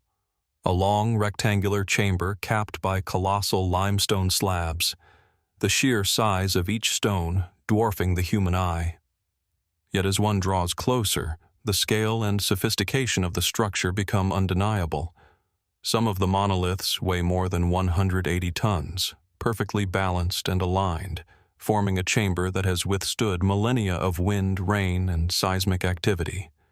The dolmen of Menga is more than a prehistoric tomb. It is a testament to the ingenuity, ambition, and perhaps the spiritual vision of a culture long vanished. Built during the Neolithic period, around 3,750 to 3,650 BCE, the dolmen is one of Europe's largest megalithic monuments. Archaeologists believe it served as a collective burial site, a ceremonial space, and a marker of social and spiritual identity for the communities of the Antequera Plains. Inside the chamber, traces of human remains, pottery fragments, and ritual artifacts have been uncovered, suggesting that the dolmen functioned as both a tomb and a sacred space. Yet, despite extensive study, the full significance of the structure remains elusive. How did a relatively small prehistoric community quarry, transport, and erect such massive stones without the tools and technology we associate with large-scale construction? And why choose this precise location, beneath the shadow of the nearby El Torcal limestone hills, for such a monumental undertaking? The orientation of the dolmen adds another layer of intrigue. Unlike many megalithic structures that align with solar events, the dolmen of Menga is oriented toward the nearby Peña de los Enamorados, a distinctive limestone cliff whose silhouette resembles a human face in profile. Some scholars interpret this as evidence of an intimate relationship between the monument and the surrounding landscape, suggesting that the builders were not only guided by practical needs, but also by symbolic and spiritual considerations. Was the dolmen meant to interact with the natural topography, integrating sacred geology into its design? Did the builders intend to draw a connection between the resting place of the dead and the enduring presence of the mountains themselves? The engineering of Menga is equally remarkable. The chamber is formed by massive vertical stones, or orthostats, supporting horizontal capstones in a corbelled arrangement. The precision with which these stones fit together, without the aid of mortar, reflects an extraordinary understanding of balance, load distribution, and construction technique. Even today, modern engineers marvel at how such massive stones could be moved, lifted, and positioned with such exacting care. Some researchers suggest that levers, ramps, and human coordination alone could account for the construction. Others wonder whether lost techniques, perhaps combined with ritualized labor and knowledge passed down through generations, played a role. Whatever the method, the dolmen's endurance is undeniable, a silent monument to human ingenuity and determination. Beyond its structural marvels, the dolmen of Menga invites reflection on the beliefs and practices of its creators. The interior is austere, yet the placement of stones and the geometry of the chamber suggest deliberate intention. Some scholars argue that the dolmen may have been designed to create specific acoustic effects, amplifying the sounds of chants or ceremonies within the stone chamber. Could these acoustic qualities have been used to connect the living with the spirits of the deceased, enhancing ritual experiences in ways we can only imagine? Others point to the alignment with Peña de los Enamorados as evidence of a symbolic cosmology in which landscape, death, and memory were intertwined. The dolmen also raises questions about the social organization of Neolithic communities. Constructing a monument of this scale would have required coordination, labor, and resources far beyond what a single family or small group could muster. Was there a centralized authority overseeing the project, Or was it a communal effort driven by shared beliefs and cultural cohesion? And what motivated these communities to dedicate so much time and energy to a structure whose primary purpose was the commemoration of the dead? These questions linger, because while the bones and artifacts provide glimpses into the past, they cannot fully convey the thought, planning, or ritual significance that inspired such a creation. Speculative theories have also emerged, drawn from the dolmen's size, orientation, and enduring mystery. Some propose that Menga, like other megalithic monuments across Europe, encodes knowledge of celestial cycles or natural energies. Others suggest that the dolmen may have functioned as a symbolic gateway, a connection between the physical world and a spiritual realm, its massive stones acting as anchors for forces now lost to history. While these interpretations remain unproven, they underscore the profound human fascination with the site, and the sense that the dolmen of Menga carries layers of meaning we are only beginning to perceive. Walking among the massive stones today, one feels a profound connection to the people who built them. The limestone walls rise with a deliberate gravity, casting shadows that shift with the sun and inviting quiet contemplation. The wind carries the scent of earth and stone, and the silence of the plains seems amplified by the immensity of the structure. Standing within the chamber, one senses the human effort, reverence, and perhaps even awe embedded in every stone. It is a space that evokes questions about mortality, ingenuity, and the enduring impulse to leave a mark on the world. Despite centuries of study, much about the dolmen of Menga remains unresolved. How did its builders achieve such monumental precision with limited tools? What full purpose did it serve? Ritual, burial, astronomical, symbolic, or perhaps all of these simultaneously? And why have so few records survived that might illuminate the spiritual and social life of those who undertook this extraordinary labor? The dolmen stands as both a monument and a mystery, enduring far beyond the span of its creators' lives, silently asking the questions we are only beginning to formulate. As the sun sets over the Antequera plains, casting a golden glow on the towering limestone slabs, one is left with a sense of awe and wonder. The dolmen of Menga is more than stone. It is a testament to human ambition, devotion, and ingenuity. And in its quiet endurance, it challenges us to consider what other knowledge, beliefs, and practices might still lie hidden in the stones of the past, waiting for future generations to uncover, interpret, and marvel at. In the fertile Bekaa Valley of Lebanon, framed by the distant peaks of the Lebanon and anti-Lebanon mountains, lies one of the most enigmatic constructions of the ancient world, the Baalbek Temple Complex. Among its awe-inspiring ruins, the Trilithons stand as silent witnesses to a lost mastery of stone. These colossal blocks, each weighing between 800 and 1,000 tons, form part of the foundation of the Temple of Jupiter. Yet their sheer size and precise placement raise questions that continue to perplex modern engineers and archaeologists alike. The blocks are so massive, so immovably precise, that they seem to defy the known capabilities of the civilizations that built them. Walking along the foundation, one cannot help but feel dwarfed, both physically and intellectually, by the scale and ambition of the ancient builders. The history of Baalbek stretches back millennia.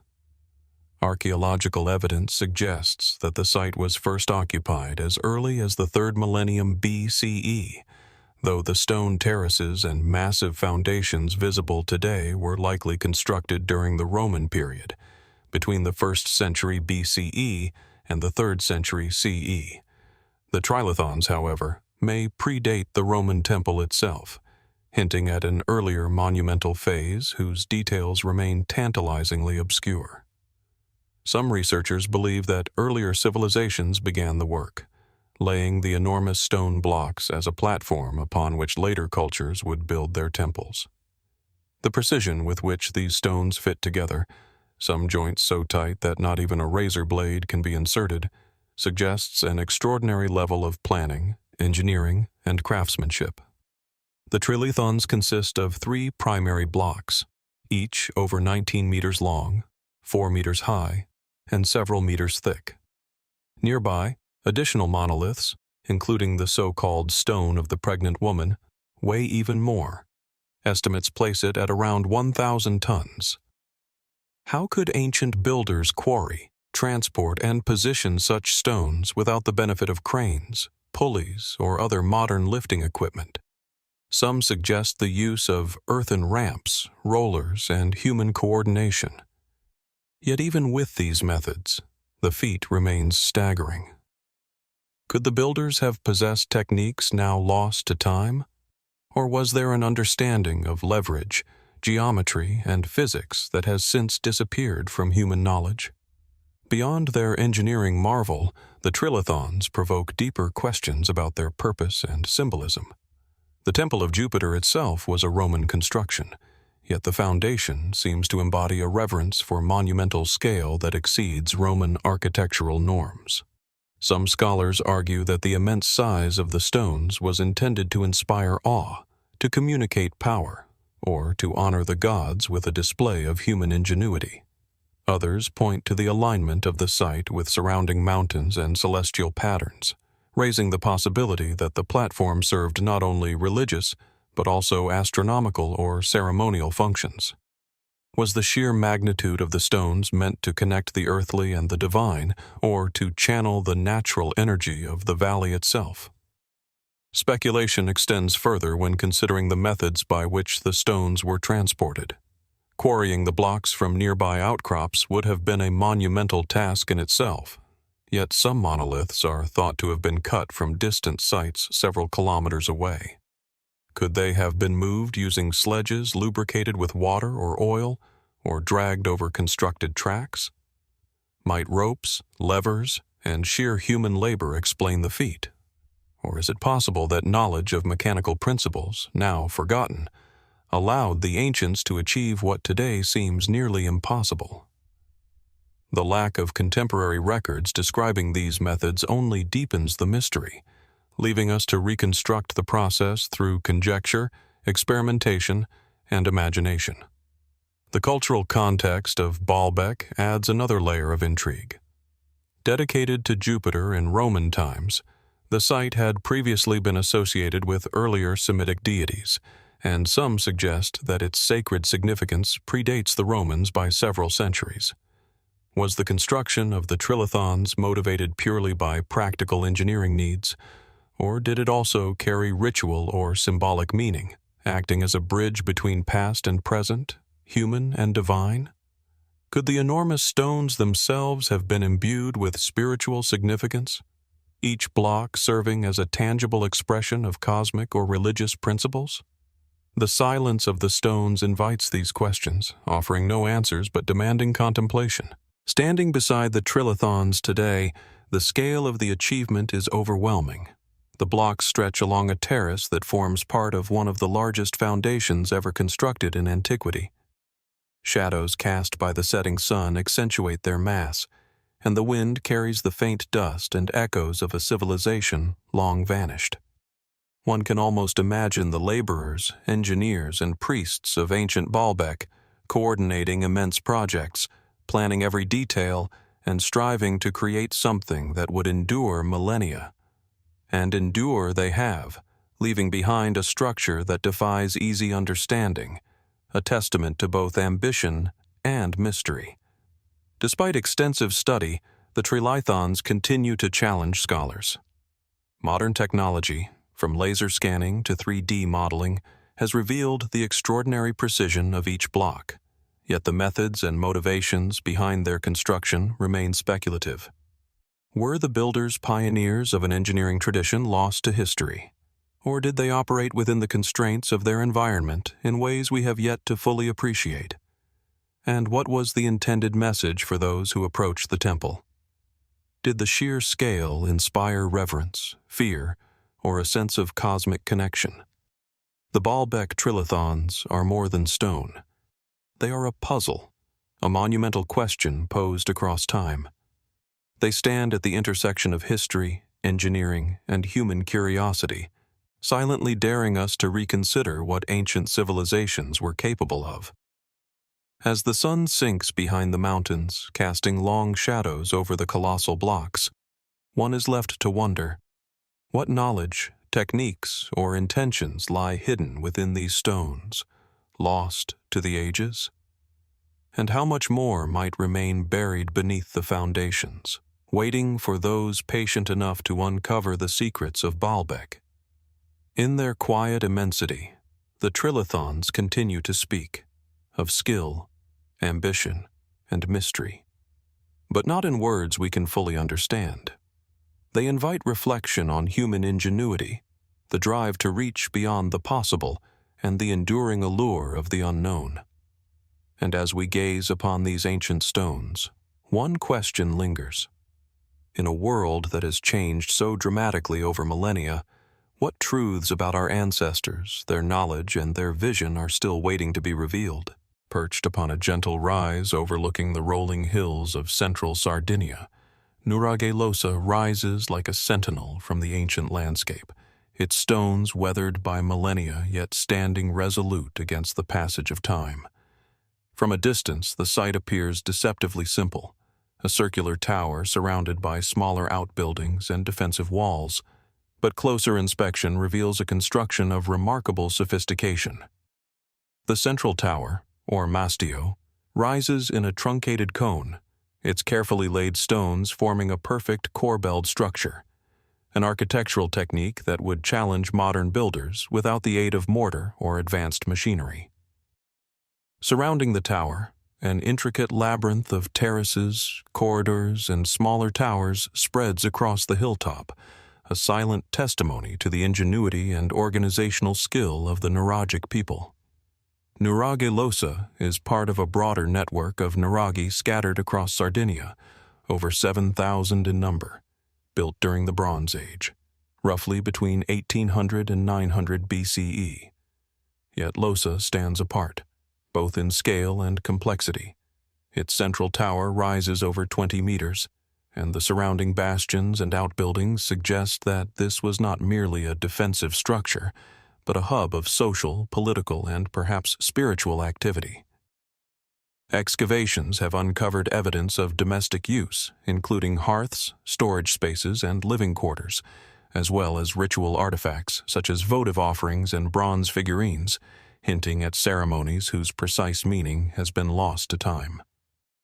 The integration of living, working, and possibly sacred spaces within a single complex suggests a culture that saw no separation between the practical and the ceremonial, a civilization deeply attuned to both the material and spiritual worlds. What makes Nuraghe Losa particularly compelling is the precision and durability of its construction. The stones of the central tower are carefully selected and shaped, interlocking to create a corbelled dome that has survived for over 3 millennia. No mortar holds them in place.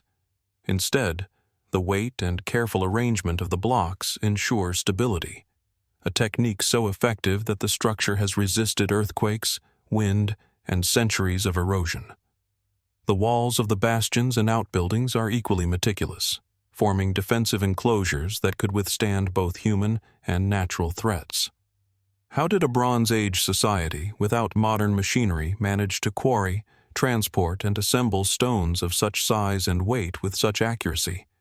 Could it be explained solely by labor and ingenuity, or is it possible that knowledge or techniques have been lost, leaving us to marvel at the seemingly impossible? The layout of Nuraghe Losa also hints at an awareness of the landscape, the sun, and perhaps even celestial patterns.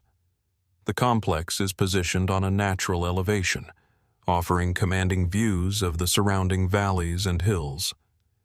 Some researchers suggest that the orientation of certain towers and corridors may correspond to solar or lunar cycles, though the evidence is subtle and open to interpretation.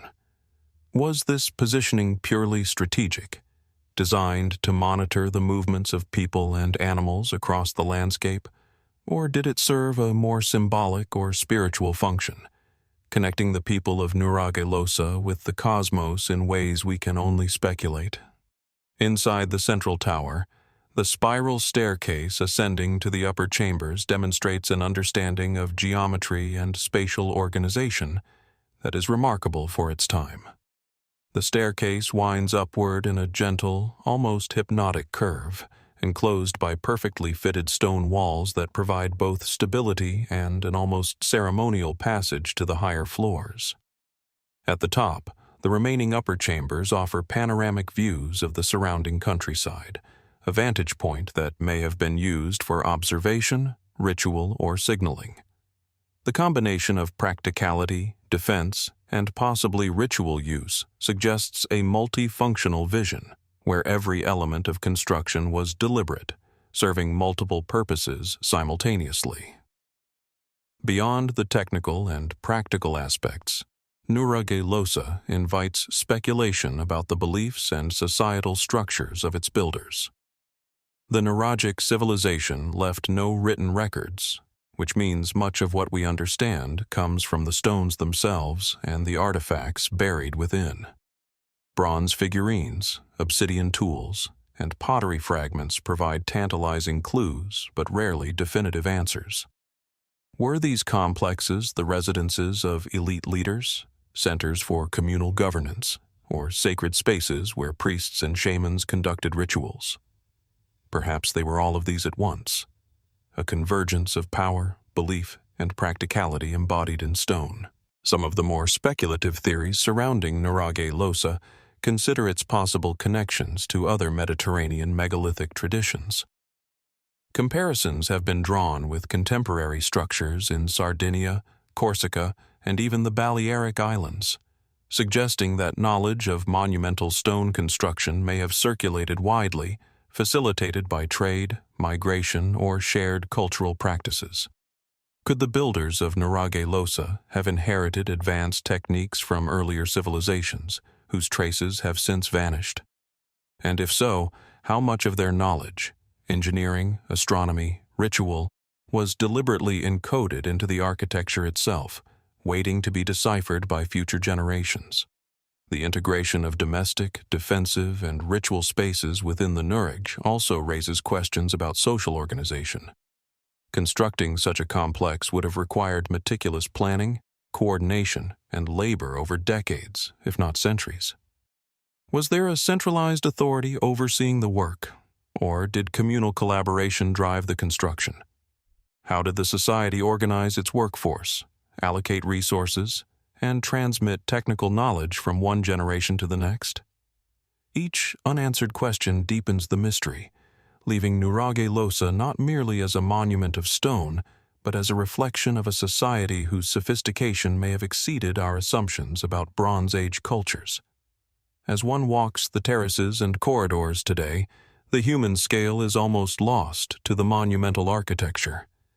The wind sweeps across the hilltops, rustling through low shrubs and wild grasses, carrying the faint scent of earth and limestone. Shadows stretch across the walls, accentuating the precision of the stonework, the smooth corbelled surfaces, and the delicate interlocking of massive blocks. In this quiet, open space, it is easy to feel both awe and a subtle disquiet, as if the site itself is aware of the questions it raises, offering glimpses but withholding full comprehension. Modern research has revealed hidden chambers and terraces that were previously obscured, suggesting that Nuragelosa's complexity may be even greater than once thought.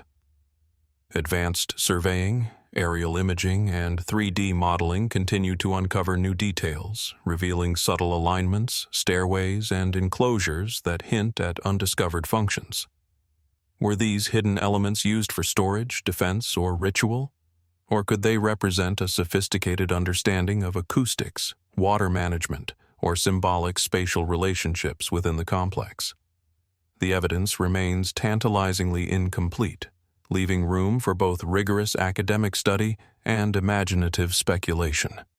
Nuragelosa endures as both a physical and intellectual challenge. The stones themselves are silent witnesses to a civilization that achieved remarkable feats of engineering, planning, and possibly spiritual expression without leaving written records. They invite reflection on human ingenuity, the ability to transform landscapes into enduring monuments, and the mysteries that persist when knowledge is lost to time. And in their quiet majesty, the Nuraj challenges us to consider the limits of what we believe ancient civilizations could achieve, and what other secrets might still lie hidden, waiting to be uncovered by those willing to explore, measure, and wonder. As the sun begins to set, casting a warm, golden glow over the central tower and surrounding terraces, the scale, precision, and mystery of Nurage Losa become all the more palpable. Each stone is a message across the millennia, a fragment of human thought, skill, and ambition preserved in limestone, and yet, despite centuries of study, so much remains unanswered. How were these stones quarried, transported, and precisely placed? What were the hidden terraces truly for, and how did they integrate with the social, spiritual, and practical life of the Nuragic people? And most compelling of all, what other knowledge, practices, or beliefs lie buried beneath the stones, waiting for discovery? In the enduring silence of Nurage Losa, one is reminded that the past often speaks most clearly not through words, but through structures, landscapes, and the quiet persistence of human endeavor. It is here, amid terraces, towers, and hidden chambers, that the intersection of ingenuity, mystery, and the human desire to reach beyond the possible becomes palpable. And as the shadows lengthen over the Sardinian hills, we are left with the profound realization that Nurage Losa is not just a monument. It is a question, suspended in time, inviting us to ponder what secrets may still be hidden within its enduring stone walls. High in the rugged, forested hills of the Orishtia Mountains, the ruins of Sarmizegetusa Regia emerge from the mist like echoes of a lost civilization. The site, once the thriving capital of the Dacian kingdom, perches atop a strategic plateau, commanding sweeping views of the surrounding valleys and peaks. From a distance, the stone foundations and circular enclosures are barely distinguishable among the dense vegetation.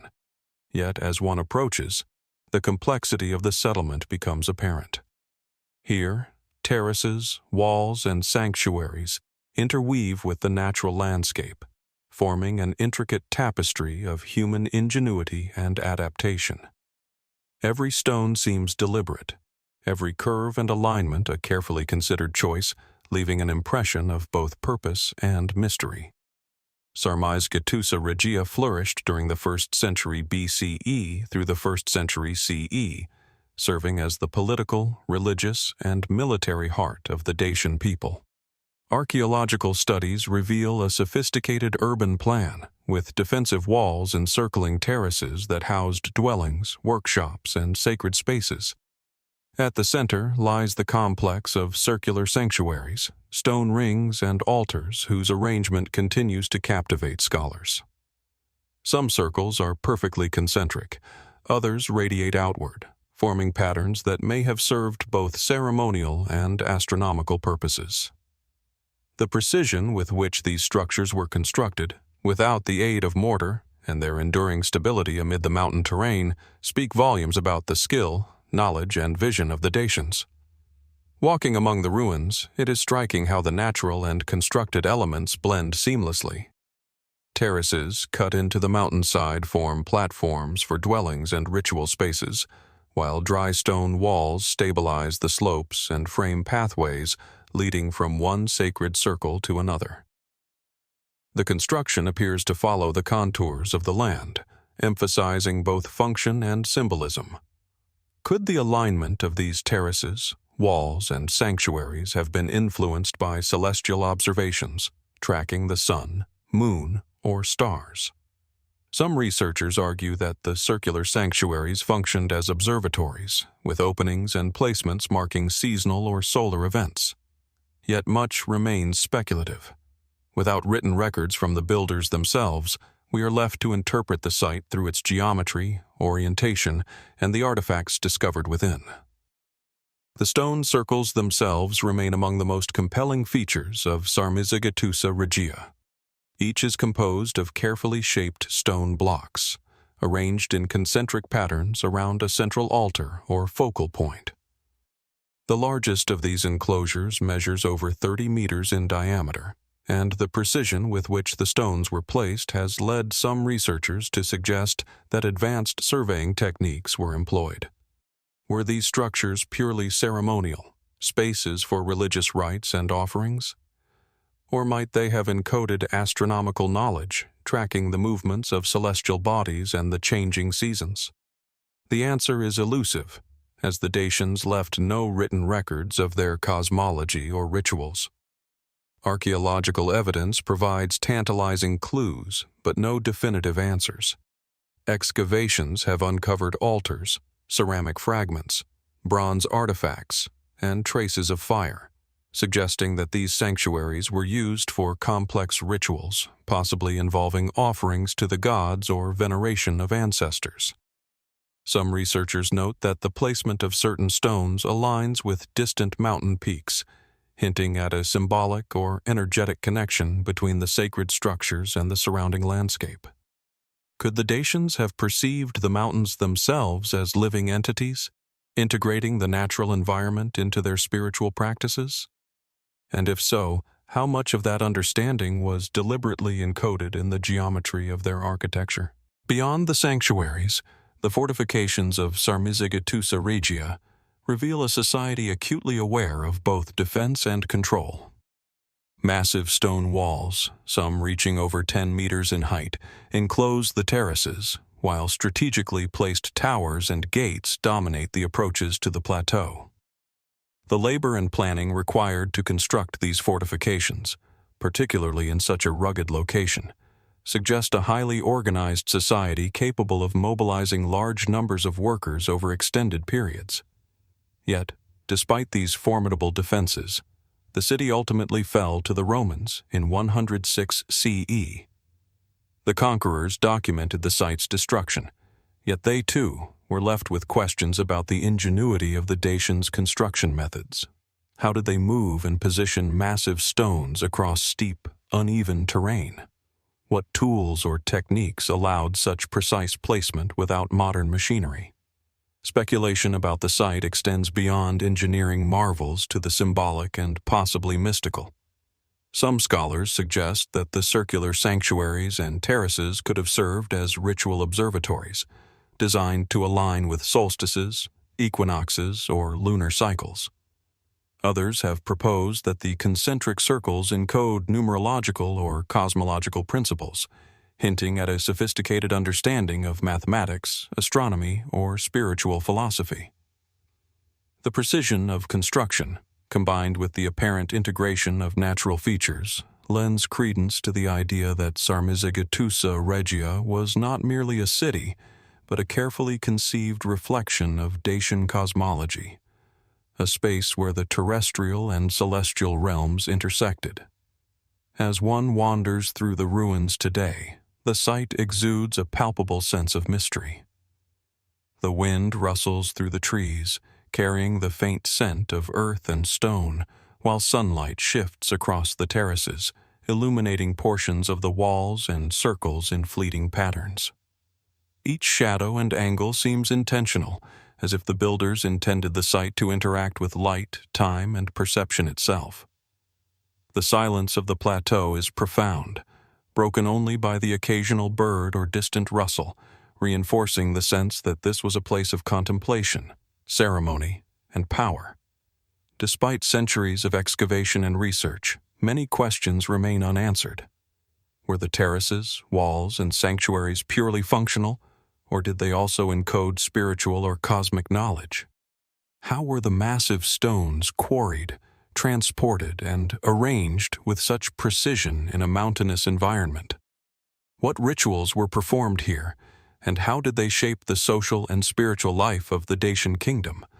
And perhaps most compellingly, what aspects of Dacian knowledge and culture, preserved in the stones themselves, have been lost to time, leaving only fragments for modern scholars to interpret? Recent studies using geophysical surveys, aerial imaging, and 3D reconstructions have revealed hidden terraces and subtle alignments, suggesting that the site's complexity may extend far beyond what is visible at ground level. Could there be chambers, corridors, or features yet undiscovered, deliberately concealed for ritual, defensive, or symbolic purposes? And if so, what secrets might they hold about the organization, beliefs, and knowledge of the Dacians? Each discovery brings new insight, but also new mysteries, reminding us that Sarmizegetusa Regia is not merely an archaeological site. It is a puzzle, suspended across time, challenging us to reconsider the capabilities and intentions of a civilization that has left no written word. Standing atop the terraces, looking across the valley below, it is impossible not to feel a connection to the people who built this city. Their labor, vision, and ingenuity resonate across the centuries, embedded in every stone, wall, and circle. The mountains, the forests, and the ruins themselves seem to echo with the intentions of a society deeply aware of its environment, its spirituality, and its place in the cosmos. And yet, for all the knowledge embedded in stone, so much remains hidden. The terraces, walls, and sanctuaries speak in silence, offering glimpses of meaning while withholding their full significance. Sarmizegetusa Regia endures as both a monument and a mystery. It is a site where human ingenuity, spirituality, and observation converge in stone, a place where the past communicates through geometry, alignment, and presence rather than words. The questions it raises, about construction methods, ritual practice, cosmology, and social organization, persist unresolved. And in that persistence lies the enduring fascination of Sarmizegetusa Regia, a city that invites us to look beyond the visible, to consider what knowledge has been preserved in stone, and to wonder what else might still lie hidden, waiting to be discovered by those patient enough to seek it. High on a sun-baked plateau in central Sardinia, the tomb of the giants, Li Mizani, emerges from the earth like a shadow from another age. Its elongated stone structure stretches over 30 meters, constructed from massive limestone blocks that have weathered millennia of wind, rain, and scorching Mediterranean sun. From a distance, it appears as a low mound, almost blending into the surrounding scrubland. Yet, as one draws closer, the scale and precision of its construction become unmistakable. The central corridor, flanked by upright stones that rise several meters, leads to a semicircular apse, a space where ritual and memory once intertwined. Every block seems deliberately chosen, every placement intentional, hinting at a civilization deeply attuned to both the material and spiritual worlds. Li Mizani is one of Sardinia's most enigmatic giants' tombs, or tombe dei giganti, monumental burial sites dating back to the Bronze Age, roughly between 1800 and 1600 BCE. The name itself, Tomb of the Giants, reflects local legend, suggesting that only beings of extraordinary size could have moved the colossal stones. Archaeologists prefer a more grounded interpretation. The tombs were collective burial sites for the Nuragic people, intended to honor the dead and possibly serve as focal points for communal ceremonies. Excavations of similar sites have revealed human remains, pottery fragments, bronze artifacts, and traces of ritual activity, yet Li Mizani stands out for its scale, alignment, and remarkably preserved construction. The central corridor of the tomb is particularly striking. Stones weighing several tons have been arranged with geometric precision, forming walls that taper slightly inward as they rise. The semicircular apse at the end is composed of carefully shaped stones, suggesting a deliberate symbolic or ritual focus. Some researchers propose that the corridor and apse were aligned with celestial events, perhaps the rising or setting of the sun during solstices or equinoxes. Could this alignment indicate that the tomb was more than a resting place for the dead, that it also served as a ceremonial observatory, connecting the living with the cycles of the heavens? Or was the precision purely symbolic, reflecting a spiritual philosophy now lost to time? The construction methods of Limizani continue to perplex scholars. The largest blocks, some weighing over 10 tons, were transported from nearby quarries. Yet the techniques used remain uncertain. Without metal tools, cranes, or pulleys, how did Bronze Age people lift, move, and precisely position such massive stones? Hypotheses range from ramps and levers to organized labor and ingenious engineering solutions. Some fringe theories suggest knowledge or techniques now lost to history, methods that allowed the builders to achieve feats that still challenge modern engineering in similar contexts. Whatever the method, the tomb endures, a testament to human ingenuity and ambition, silently defying explanation. The tomb's location is equally significant. Perched atop a gentle rise, it commands sweeping views of the surrounding valleys and hills. This elevated position would have made it highly visible from a distance, transforming the tomb into a marker of both spiritual and territorial significance. Was the tomb intended to assert communal identity, to honor ancestors, or to project power and continuity across generations? Perhaps it fulfilled all these functions simultaneously, integrating ritual, social organization, and landscape in a manner that resonates even today. Inside the apse, the space evokes both awe and quiet contemplation. The stone blocks form a near-perfect semicircle, their surfaces worn smooth by centuries, yet retaining an enduring geometry that suggests careful planning. The corridor leading to this chamber is narrow, funneling movement and focus toward the apse in a deliberate, almost ceremonial progression. Was this a space designed for ritual processions, communal gatherings, or private rites? Did the builders intend for participants to feel a specific connection to the dead or to the cosmos as they moved through the corridor? The silence of the stones leaves these questions open, allowing the imagination to fill what records cannot. Legends surrounding the giants' tombs of Sardinia add an additional layer of intrigue. Local folklore speaks of enormous beings whose bones are interred within these sites, a reflection of the awe inspired by the tomb's size and construction. While these tales are mythic in nature, they underscore a broader cultural recognition. The builders achieved something extraordinary. Could these stories hint at a preserved memory of extraordinary techniques, rituals, or beliefs passed down in the collective consciousness even as direct knowledge faded? And if so, how much of the tomb's original purpose, its spiritual, social, or cosmological significance, has been lost to history?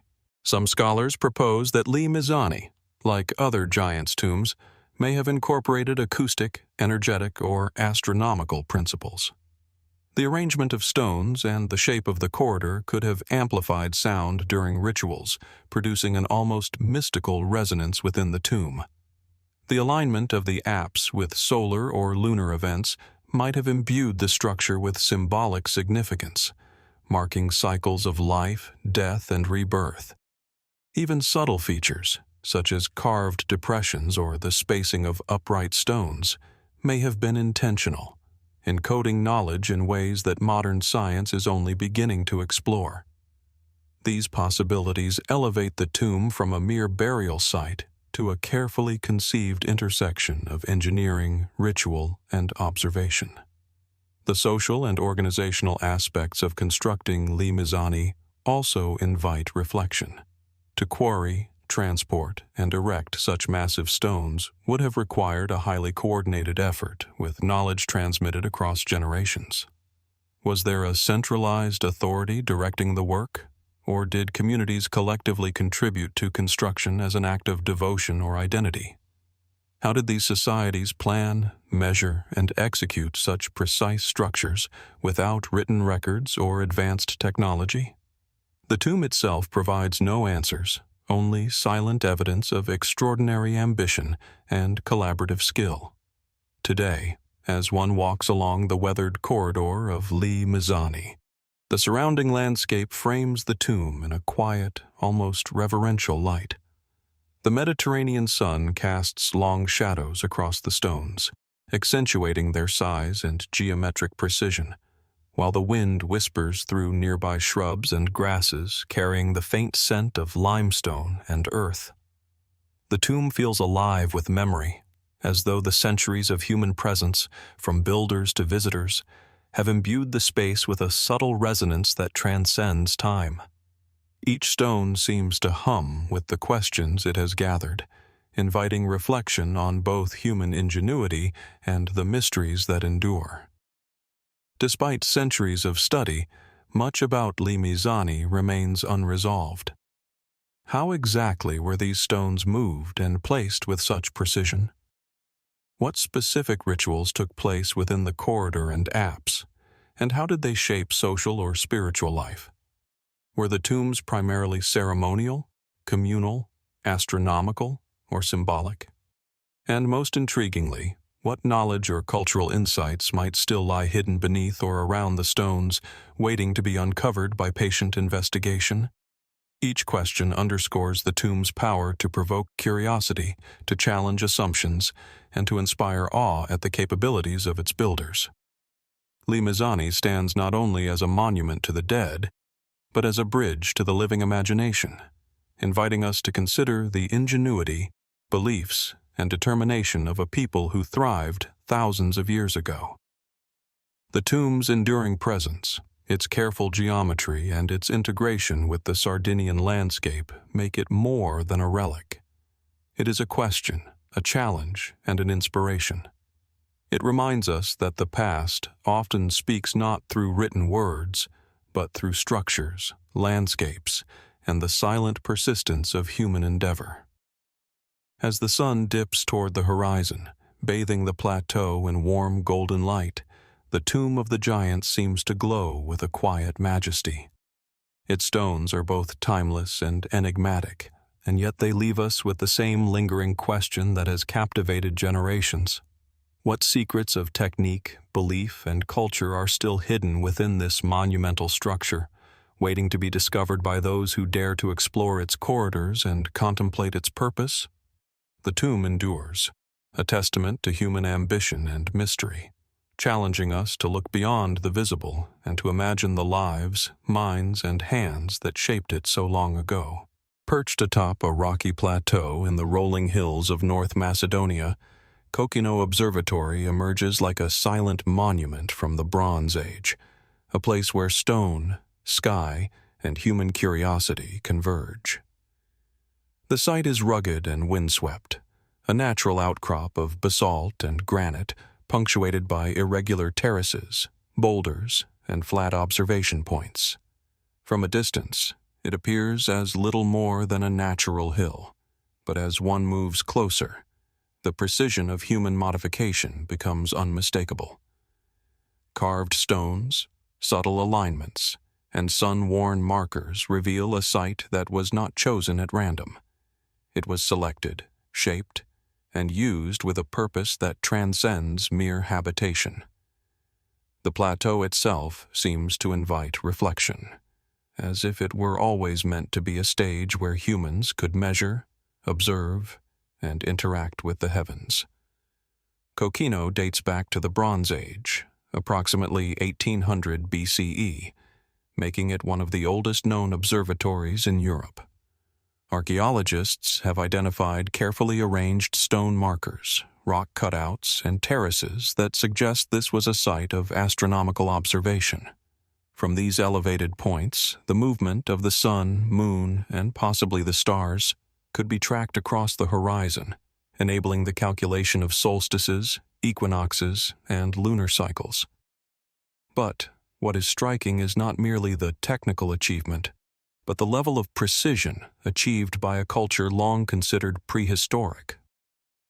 How did Bronze Age observers, without telescopes, instruments, or written records, develop the knowledge and methods necessary to track celestial cycles with such accuracy? The layout of Coquino is intriguing. Several naturally elevated points appear to have been deliberately shaped to align with solar events. On the summer solstice, for example, the rising sun appears over a distant peak when viewed from a specific stone marker, a phenomenon likely used to mark the passage of the year. Similarly, moonrise and moonset points seem to be referenced in other alignments.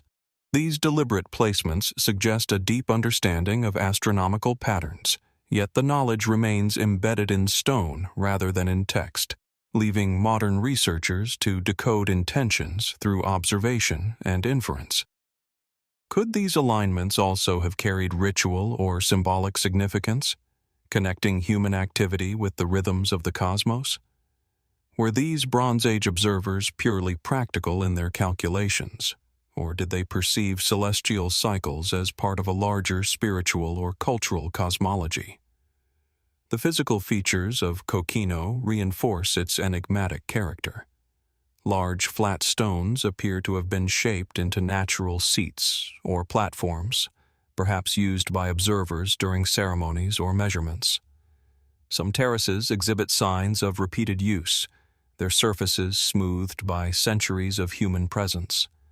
Other rocks bear carvings or cup marks, circular depressions that some researchers suggest may have functioned as sighting devices, markers, or symbolic motifs. The exact purpose of these cup marks is uncertain, but their presence hints at a level of sophistication and ritualization beyond mere observation. Could they have been used to measure angles or distances, or were they purely symbolic, representing celestial bodies, cycles, or deities? Coquino also raises questions about the society that constructed it. Building such an observatory would have required not only knowledge, but coordination, planning, and labor. The Bronze Age communities of the region left no written records, and yet the complexity of Coquino implies an organized effort, perhaps overseen by priests, astronomers, or community leaders with specialized knowledge. How was this knowledge transmitted from one generation to the next? Were there schools of observation, oral traditions, or apprenticeships that ensured continuity? And what motivated these people to devote such care and effort to the alignment of stone and sky? The answers are elusive, as the stones themselves preserve no language, only purpose and presence. Perched atop a rocky plateau in the rolling hills of North Macedonia, Coquino Observatory emerges like a silent monument from the Bronze Age, a place where stone, sky, and human curiosity converge. The site is rugged and windswept, a natural outcrop of basalt and granite punctuated by irregular terraces, boulders, and flat observation points. From a distance, it appears as little more than a natural hill, but as one moves closer, the precision of human modification becomes unmistakable. Carved stones, subtle alignments, and sun-worn markers reveal a site that was not chosen at random. It was selected, shaped, and used with a purpose that transcends mere habitation. The plateau itself seems to invite reflection, as if it were always meant to be a stage where humans could measure, observe, and interact with the heavens. Coquino dates back to the Bronze Age, approximately 1800 BCE, making it one of the oldest known observatories in Europe. Archaeologists have identified carefully arranged stone markers, rock cutouts, and terraces that suggest this was a site of astronomical observation. From these elevated points, the movement of the sun, moon, and possibly the stars could be tracked across the horizon, enabling the calculation of solstices, equinoxes, and lunar cycles. But what is striking is not merely the technical achievement, but the level of precision achieved by a culture long considered prehistoric.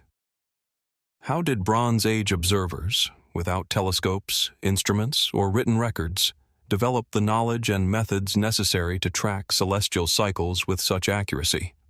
The layout of Coquino is intriguing.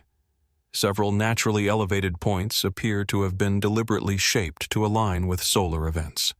On the summer solstice, for example, the rising sun appears over a distant peak when viewed from a specific stone marker, a phenomenon likely used to mark the passage of the year. Similarly, moonrise and moonset points seem to be referenced in other alignments. These deliberate placements suggest a deep understanding of astronomical patterns, yet the knowledge remains embedded in stone rather than in text, leaving modern researchers to decode intentions through observation and inference. Could these alignments also have carried ritual or symbolic significance, connecting human activity with the rhythms of the cosmos? Were these Bronze Age observers purely practical in their calculations, or did they perceive celestial cycles as part of a larger spiritual or cultural cosmology? The physical features of Coquino reinforce its enigmatic character. Large flat stones appear to have been shaped into natural seats or platforms, perhaps used by observers during ceremonies or measurements. Some terraces exhibit signs of repeated use, their surfaces smoothed by centuries of human presence. Other rocks bear carvings or cup marks, circular depressions that some researchers suggest may have functioned as sighting devices, markers, or symbolic motifs. The exact purpose of these cup marks is uncertain, but their presence hints at a level of sophistication and ritualization beyond mere observation. Could they have been used to measure angles or distances, or were they purely symbolic, representing celestial bodies, cycles, or deities? Coquino also raises questions about the society that constructed it. Building such an observatory would have required not only knowledge, but coordination, planning, and labor. The Bronze Age communities of the region left no written records, and yet the complexity of Coquino implies an organized effort, perhaps overseen by priests, astronomers, or community leaders with specialized knowledge. How was this knowledge transmitted from one generation to the next? Were there schools of observation, oral traditions, or apprenticeships that ensured continuity? And what motivated these people to devote such care and effort to the alignment of stone and sky? The answers are elusive, as the stones themselves preserve no language, only purpose and presence.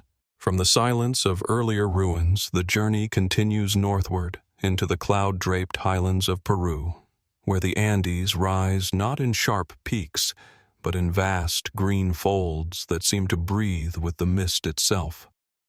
Here, above deep river valleys and forests that rarely reveal their depths, stone walls emerge from the fog as if summoned by memory rather than mortar.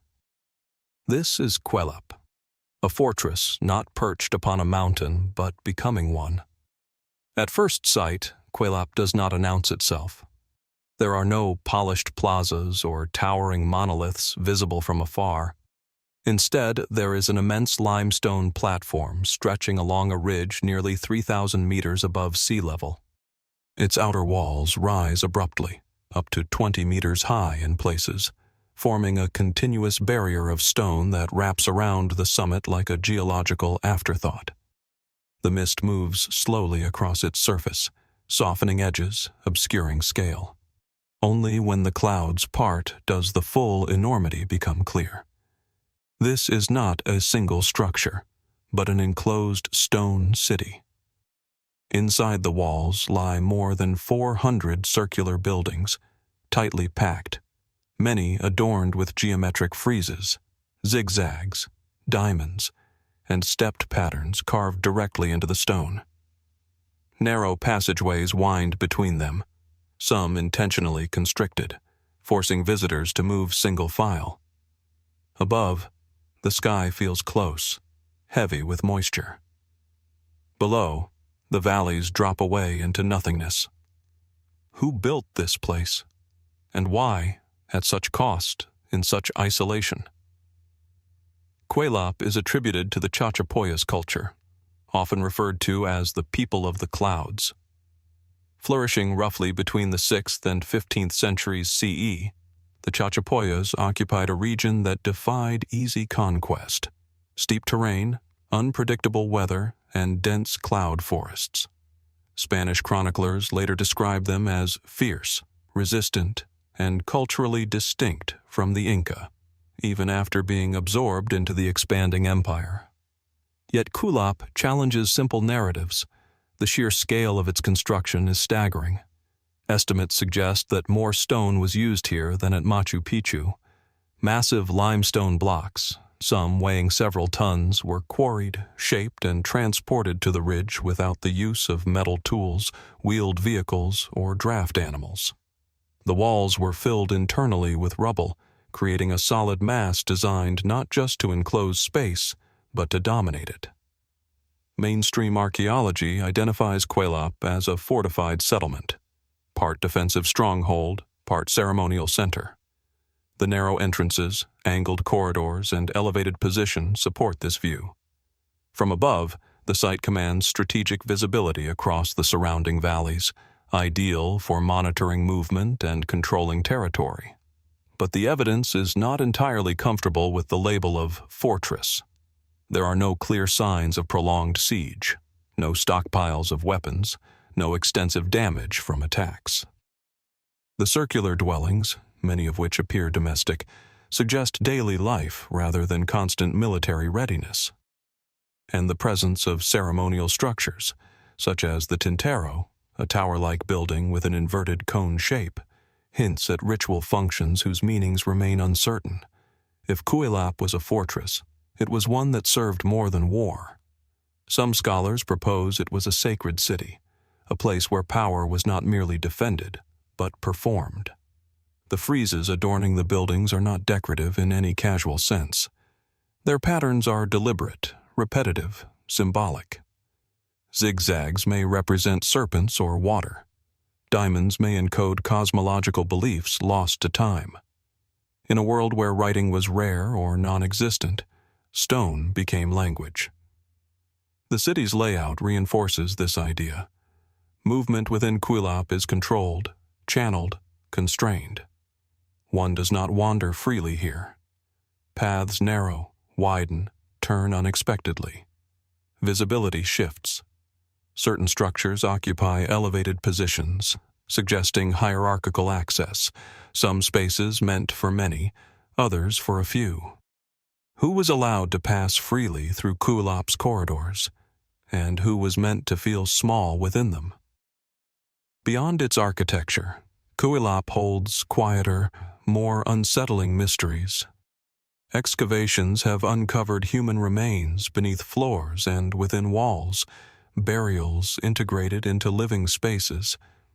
This was not uncommon in Andean cultures, where ancestors were considered active participants in community life. But the scale and placement at Qeiyafa suggest something more intentional, perhaps protective or symbolic. Were these the honored dead, anchoring the city spiritually? Or sacrifices, sealed into stone to ensure stability and favor from unseen forces? More perplexing still are signs that Qeiyafa was not built all at once. Radiocarbon dating indicates phases of construction spanning centuries. Walls were raised higher. Buildings were remodeled or abandoned. The city evolved, adapted, and perhaps struggled. Why continue expanding such a massive complex if its original purpose had been fulfilled? As researchers probed deeper, alternative interpretations began to emerge, ideas that sit at the edges of academic comfort. Some suggest Qeiyafa functioned as a refuge during periods of environmental or social upheaval. Others propose it was a center of astronomical observation, aligned with celestial cycles now difficult to reconstruct beneath centuries of cloud and vegetation. There are even more speculative voices, careful, measured, but curious, who question whether the Chachapoyas alone account for everything we see. The precision of the masonry, particularly in certain sections of the outer wall, appears inconsistent with other known Chachapoyas sites. While most structures inside are built from smaller stones, parts of the exterior employ large, carefully fitted blocks with minimal mortar. Could these sections represent an earlier phase, inherited and expanded upon by later builders? If so, who laid the first stones? Local legends speak of Qeiyafa as a place older than memory, built by ancestors who knew the mountain. Stories describe the site as living, capable of watching, remembering, even responding. Such accounts are often dismissed as metaphor, yet they persist, passed down through generations that never forgot the presence above them in the clouds. And then there is the question of abandonment. Sometime before the Spanish arrival, Qeiyafa was largely deserted. There is no single layer of destruction, no dramatic end. Life simply withdrew. The Chachapoyas were eventually conquered by the Inca and later devastated by European diseases. But Qeiyafa had already begun to fade by then. Why leave such an impregnable place? Environmental factors are one possibility. The region is prone to heavy rains, landslides, and erosion. Maintaining a city of this scale would have required constant labor. Social shifts, changing trade routes, or internal transformations may have made Qeiyafa obsolete. Yet, the silence remains uneasy. Recent technologies, LiDAR scanning, drone surveys, and advanced mapping have revealed additional structures hidden beneath the forest canopy surrounding Qeiyafa.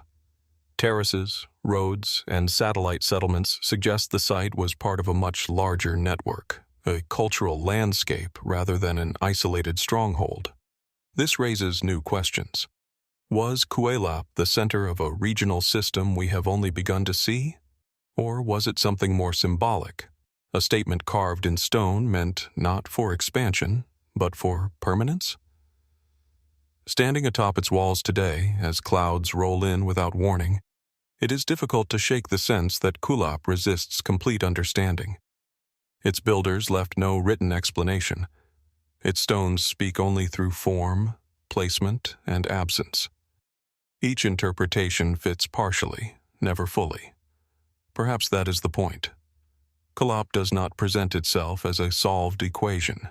It is a question built at monumental scale, one that asks how much ancient societies truly knew about their world, their environment, and themselves. It challenges assumptions about technological limits, social organization, and the motivations that drive humans to shape landscapes in defiance of gravity and reason. And as the mist closes in once more, softening the walls until they seem to dissolve into the mountain, one cannot help but wonder how many stories are still sealed within these stones, waiting not to be uncovered, but simply to be understood.